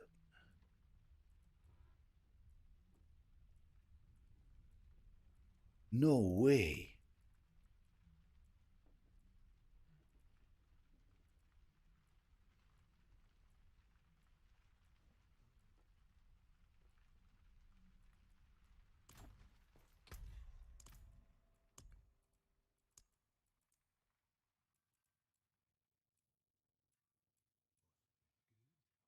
Right. Okay, so Ancestral Echoes.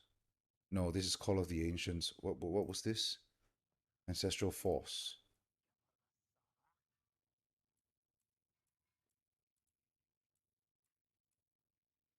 Right. Okay, so this is the Quake one. All right, so back to this. Right, so this is the Quake. They buffed it by 8%. It's not enough.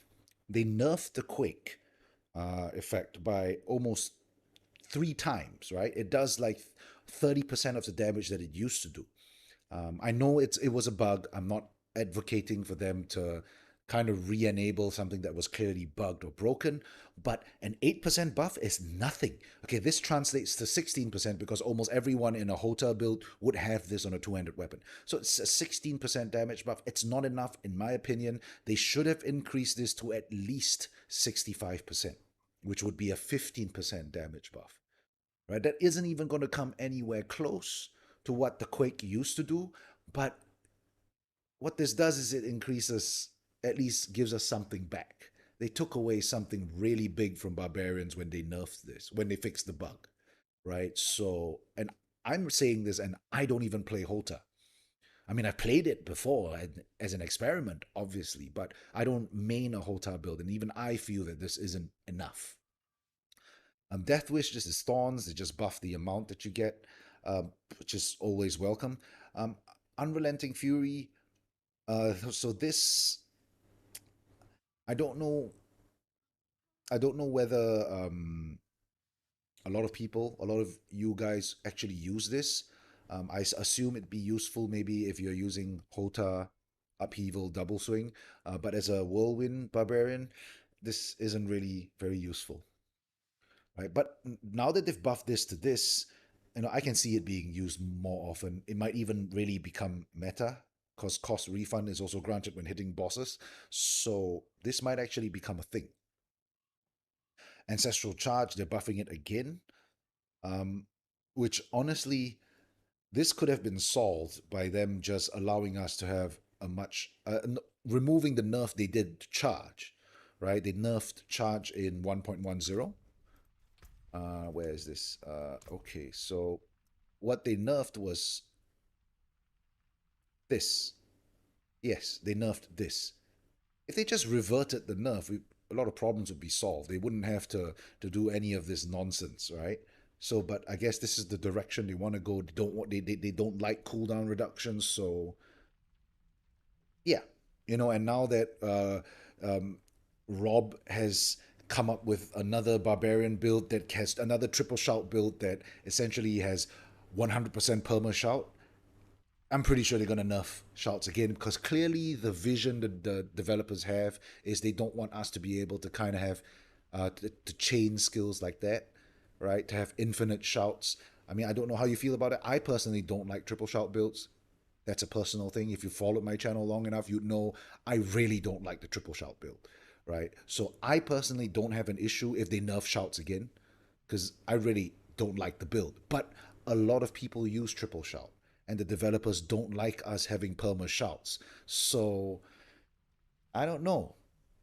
As people discover now that Rob, for example, he's discovered, oh, there's another way to build triple shout, and now it has perma shouts again. I'm worried that they're going to nerf shouts again, right? And it's not going to be Rob's fault, by the way. He just discovered that it was possible. And now that if the devs take note that it's now possible, they might nerf it again. So I wouldn't be surprised if shout gets nerfed again. Okay, so anyway, again, off on a tangent. I'll be posting a video of this. I'll clip this and I'll post a video. Of course, I'll edit it down, shorten it into a more concise video of my thoughts. So we have Burning Rage. This is never going to be useful in my opinion, right? For the very simple reason that this is fire damage. All they need to do to fix this problem is change this to physical damage, and we are good.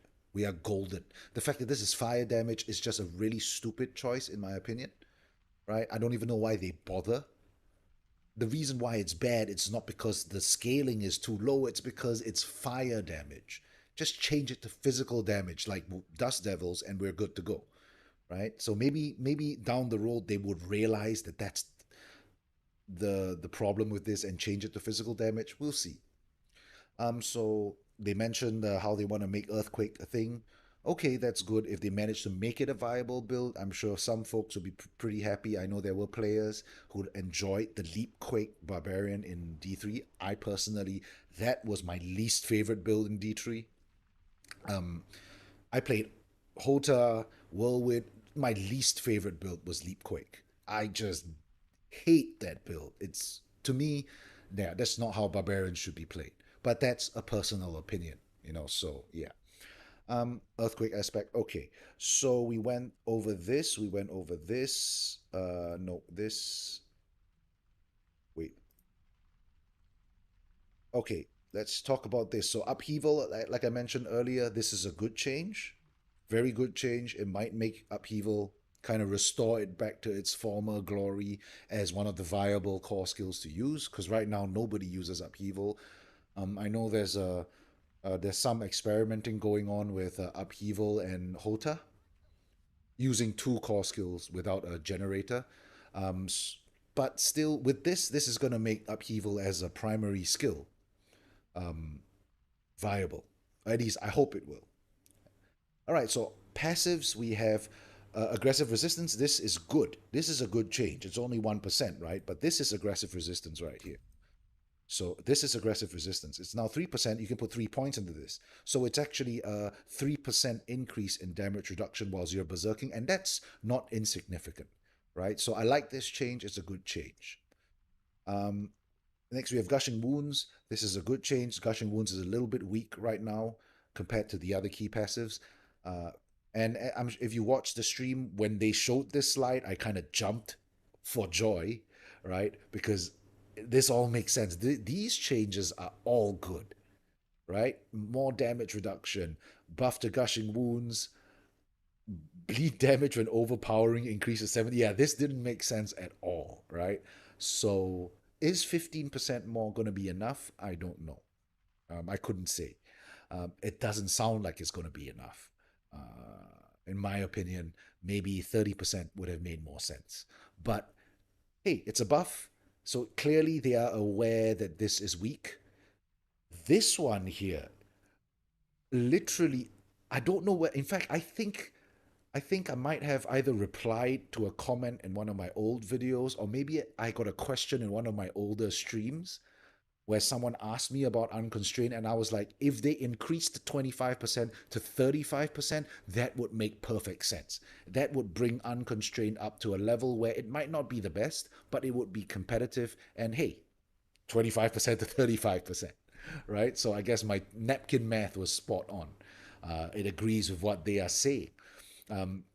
So this is a very good change because I really like the idea of unconstrained. It's just that 25% is a bit too weak. You see, so for those of you who don't know, berserking already gives a base of 25%. With unconstrained, it adds another 25%.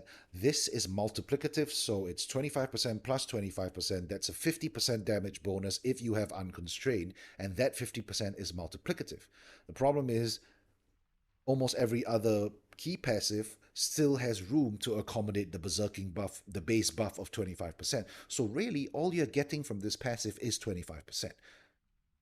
Right? Gushing Wounds gives you all of this. Walking Arsenal gives you 53% total. Unbridled Rage gives you 135% core damage. So this is just not competitive. But 35%, now that's an entirely different story. So I'm excited about this change. Okay, and Walking Arsenal, obviously, in case you didn't know, I'm a Walking Arsenal main. So this makes me very, very happy. We sorely needed this change because 6 seconds is just a little bit too short, especially if you're running a build like me, Walking Arsenal Whirlwind. You want to having a slightly longer Walking Arsenal duration allows us to drag out the Whirlwind a little bit longer, and yeah, so this on a whole just makes the build a little bit smoother, a little bit less clunky.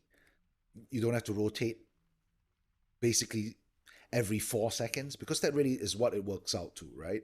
So you have a 6-second duration, but by the time you activate that, and then you have 3 weapons to deal with, you swap 3 times, you are really left with about a 4-second rotation from this 6 seconds. So if they increase this to 8 seconds, now the Walking Arsenal rotation would be something at like 6 or 7 seconds. And that's a much better kind of rotation to work with, a 6 to 7 second rotation, right?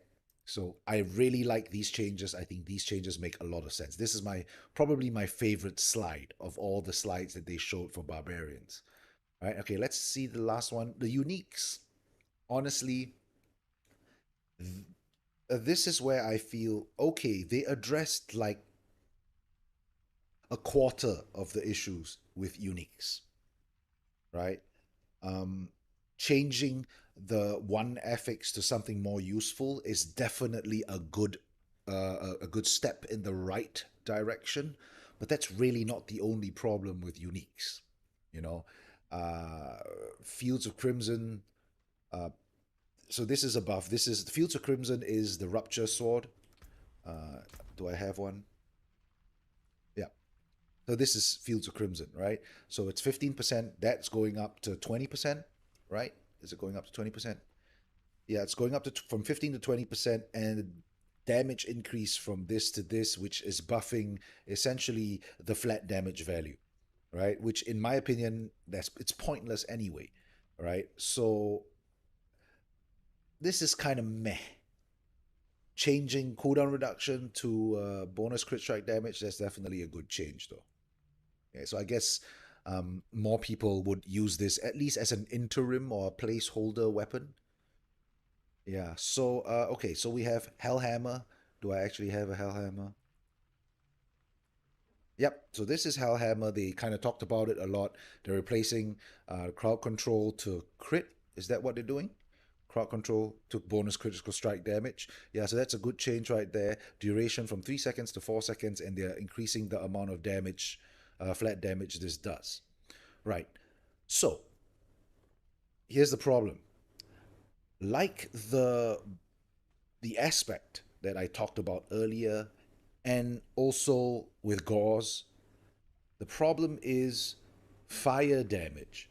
That is the problem with these items. It's all fire damage. Just change this to physical damage and all the problems are solved. Barbarians are not socks. Leave the fire damage to the socks.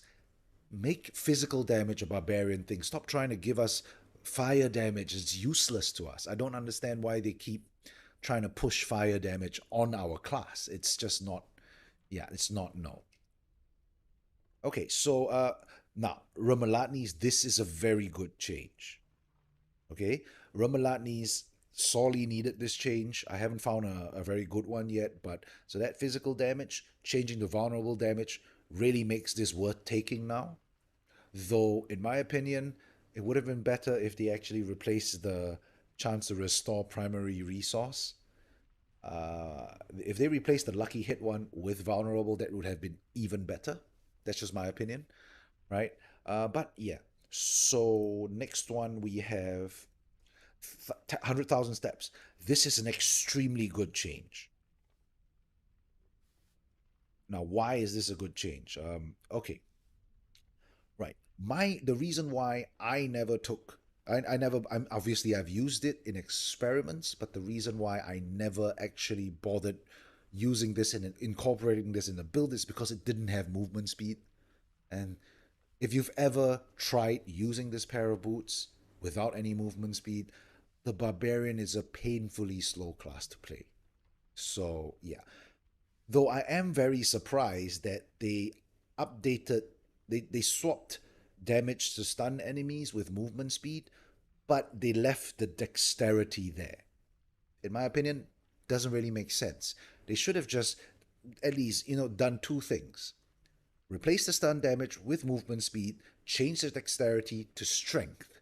That would have kind of made this a very viable option right here, But I guess they wanted to go into in a different direction, right? But at least they gave us movement speed, so that's a decent change. All right, so we have Battle Trance, basic skill, Battle Trance. What is this? Is this one?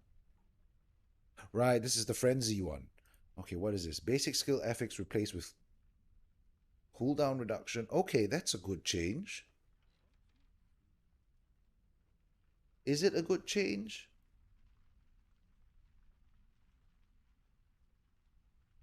I don't think that's going to make this any more viable. I mean, nobody's going to use it. Oh, wow, okay, this is a pretty big buff. Right, so Frenzy already has a node that increases, so where is it? Bonus attack speed. Right, so Frenzy already has this one note where your other skills gain 5% attack speed for every stack of Frenzy you have. Of course, for those of you you never used Frenzy before, it stacks, right? So stacks 3 times, this is 15%. With this adds another 35 to 45%. So I guess that's okay. That would make this somewhat useful. We'll see how it works out, right? A bit difficult to kind of foresee or extrapolate and estimate how good this will be. But hey, at least they made a change to some of the uniques, right? So anyway, okay, so that's all the Barb stuff I wanted to talk about. Now I'm just gonna kind of bring this out here. Okay, actually, you know what? I'm not gonna do that. It's just easier for me to read it off here. Okay, so I made a list of stuff of notes. So I'm just gonna go over the notes real quick. So I went over all the Barb stuff already. Okay, what I wanted to talk about is, so the developers have this very weird concept of loot, okay? They mentioned a few times, oh, legendary items. We're buffing, this boss is going to now have a guaranteed legendary item drop. Goblins, loot goblins are going to have a guaranteed legendary item drop. And they seem to have a very weird obsession with legendary items. And I don't know whether this is a popular opinion, unpopular opinion, but my opinion is it's a misplaced value. Legendary items are rare items with aspects. That's all they are. Rare items with aspects. You know, increasing the number of legendaries we get is not actually a good thing, and let me explain why it's not a good thing. Now, you just think about it when you're hunting for items, when you're hunting for gear, right? Like, I haven't cleared my inventory since the last time I played, but would you rather get... So there are 4 attributes per item. Generally, if you're item hunting, you're looking for upgrades, you want to... The most ideal would obviously be to find an item where all 4 attributes are useful. But at the very least, you want 3 attributes of the 4 that are useful, so you can re-roll the 4th attribute to be useful, right? Problem is, it's a lot cheaper to re-roll the attribute on rare items, right? And legendaries are just rare items with an aspect, except having the aspect on that item increases the cost of re-rolling exponentially. So it is actually more favorable to find a well-rolled rare item, a 3 out of 4, for example, rare item, and spend less gold re-rolling that stat versus finding a 3 out of 4 legendary, right? And having to re-roll that's just going to run you out of gold like that. Right? So in my opinion, increasing the amount of legendary drops that we get is not exactly a good thing. It's a misplaced value equation, right? They are obsessed with giving us more legendaries, and that's just misplaced in my opinion. But you know what they should do? Because you know what players actually want, right? And feel free to correct me if you disagree, by the way. But in my opinion, what players want is not more legendaries. Because if you gave me more legendaries, I don't have any more space, right, to store aspect fodder. What I really want is a bump in the minimum item power that items drop at as I go higher in levels, as I go higher in nightmares, instead of just making the stuff harder, right? So let me try to kind of make this as concise as I can. We have items in World Tier 4. Ancestral items drop from generally 725 to 820. This range stays the same regardless of what your level is, regardless of what nightmare dungeon you're doing. The only thing right now is the Echo of Varshan. He drops a fixed item level 800. I don't know whether that's a bug or that's intended, but every item that drops from him is item level 800. Do I have it? Look at this. This is a sacred item that is 800 item power. Have you ever seen an item like this before? Well, this is what drops from Vashan. Any item, sacred or ancestral, is locked at item level 800. So, yeah, aside from that boss, all ancestral items drop from 725 to 820. You could be in a tier 100, you could be in a tier 50, you could be in a tier 30. It's going to drop from 725 to 820. What we need is not more legendaries. What we need is for that 725 to move up as we go up in difficulty. So, for example, maybe if you start at, say, tier 20, you drop 725 to 820. You go up to tier 30, it drops 735 to 820. You go up to tier 40 nightmares, it's now 745 to 820. You know, and 50, 60, 70. By the time you get to tier 100, you're dropping items from 790 to 820. That's what we need. We don't need more legendaries. We need an increase in the floor of which item power drops. That is what's going to solve the loot chase problem in Diablo 4. That is what players really want. That is what the game needs. We don't need more legendaries. Just my opinion, right? So that's the first thing. So the next thing that I'm very surprised by is this, sigils. They're removing, I'm very surprised that they're removing Cold Enchanted. I did not expect them to do that. I'm not surprised they're removing Backstabber. I am definitely not surprised that they're removing the resource drain, because that just is auto salvage for me. I'm surprised that they're removing Cold Enchanted, because I personally, I have more problems with other affixes than Cold Enchanted. I know a lot of other classes hate Cold Enchanted. As a barbarian main, that's the least of my problems. It still is in the annoying section, the annoying category, but within that category, Cold Enchanted isn't high on that list. High on that list, in my opinion, is Stormbane's Wrath, is lightning whatever storm. Stormbane's Wrath is annoying as hell. Lightning Storm, the one with the bubble and the lightning, is annoying as hell. Drifting Shades, do I have one? Drifting Shade is annoying as hell. So these ones, in my opinion, are far worse than Cold Enchanted. So I'm not that I'm complaining. I don't want you to misunderstand. I'm not complaining that they're removing Cold Enchanted. I'm just really surprised that they removed it, right? Like I said, Backstabber made sense. Removing Resource Drain made sense. I was surprised that they removed Cold Enchanted, and I'm a little bit disappointed that they didn't remove, or they're not. It looks like they're not going to rework things like Drifting Shade, Stormbane's Wrath, and you know, the lightning bubble thing, right? Because those are really annoying for me personally. But otherwise, it's good news that they're looking at the affixes on sigils.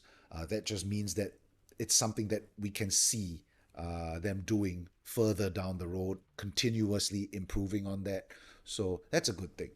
All right, so next thing I want to talk about, the date of the patch, 8th of August. It's honestly, it's a little bit later than I thought it was going to be, because they did say it's going to come very soon after the campfire. They even mentioned ballpark figure a couple of days after the campfire, and the campfire was tonight.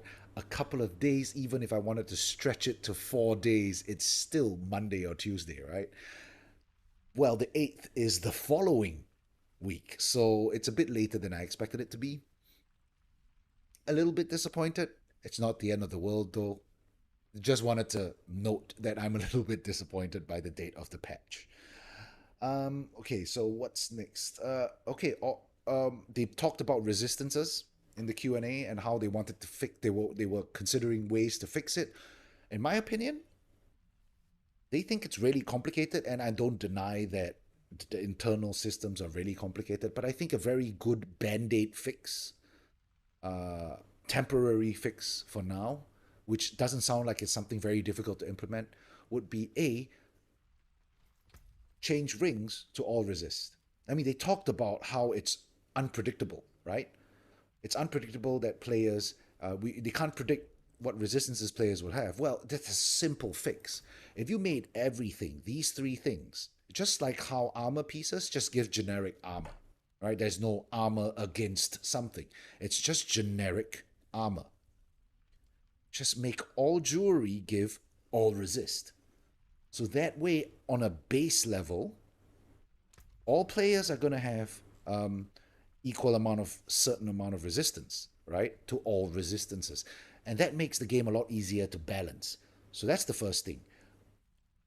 Make rings give all resist. The second thing they can do, right now, resistances apply at 50% value. Makes up 50% of your initial damage reduction, right? Just bump this to 75.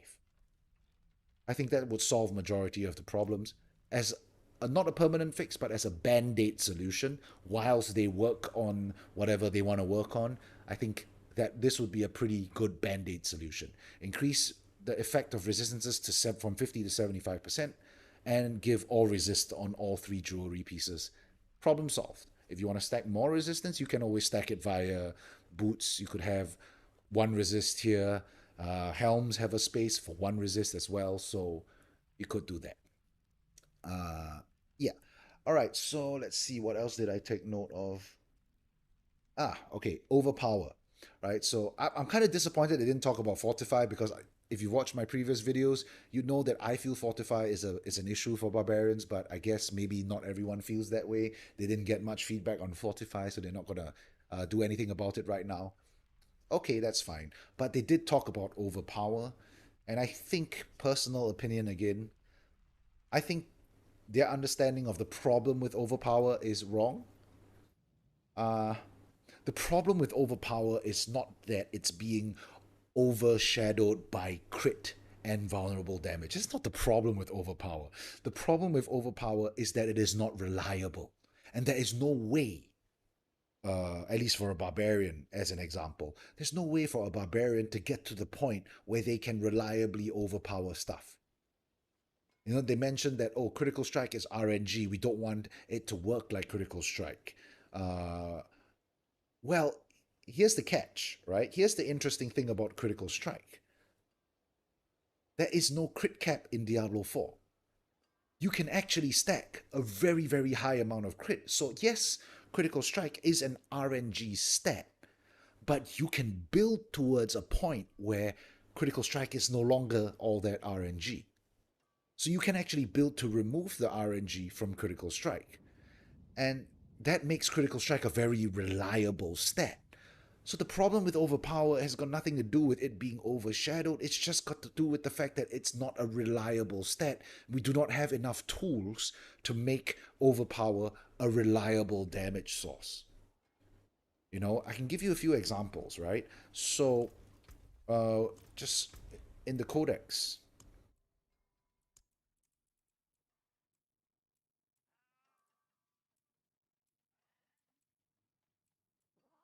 where is this? Okay, maybe it's anyway, we have barbarians have an aspect for overpower. You swap weapons 10 times, the next hit is a guaranteed overpower. It's 10 times is too much. It's just way too much. What they need to do for overpower is make it more reliable in terms of application.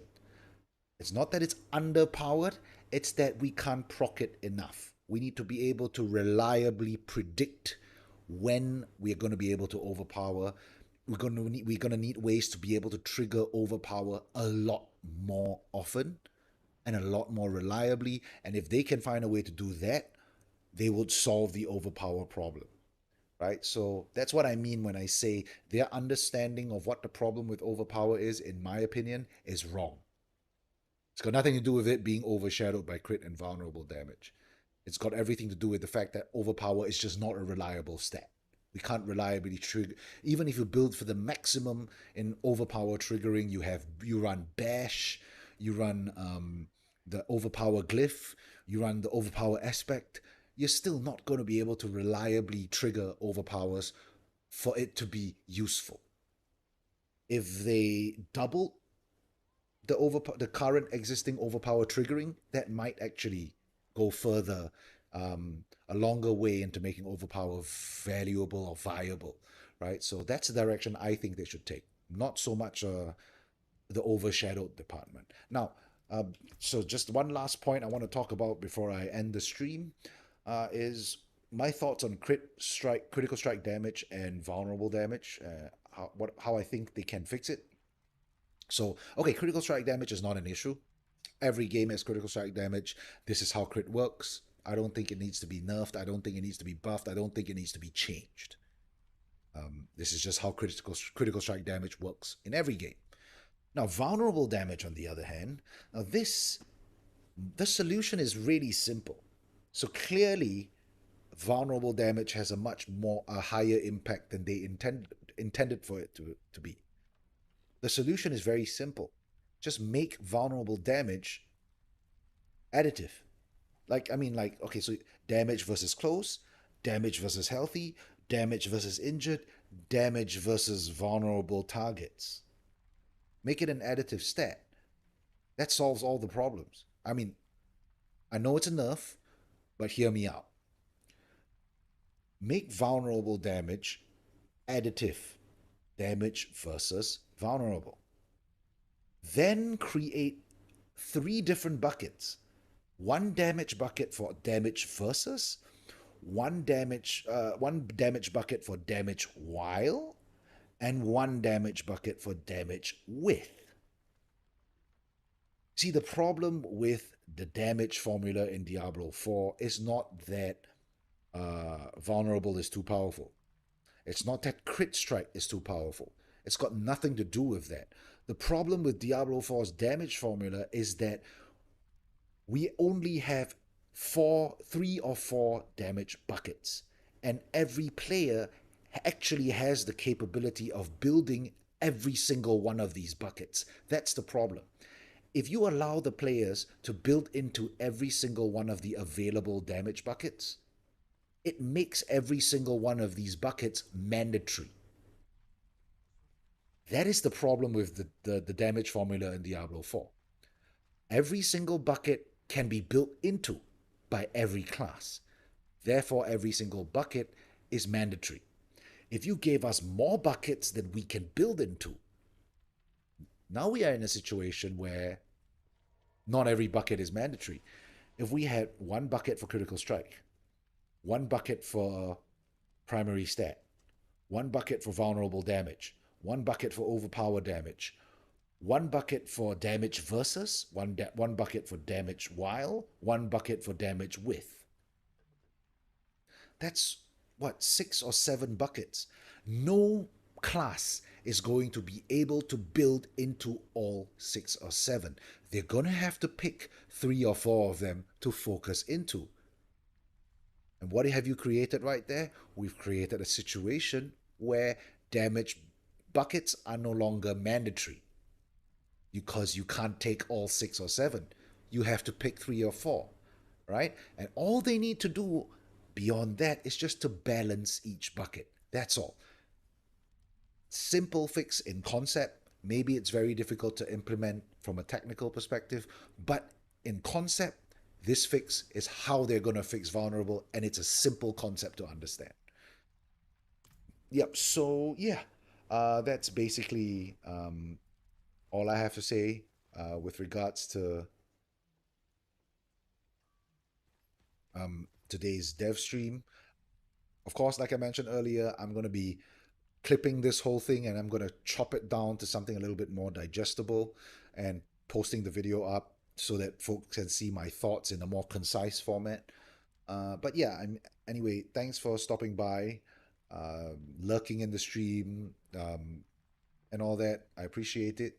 And I'm not sure if I'll be able to stream this weekend. I might be pretty busy, but well, if I do get the chance to stream, you'll see the notification.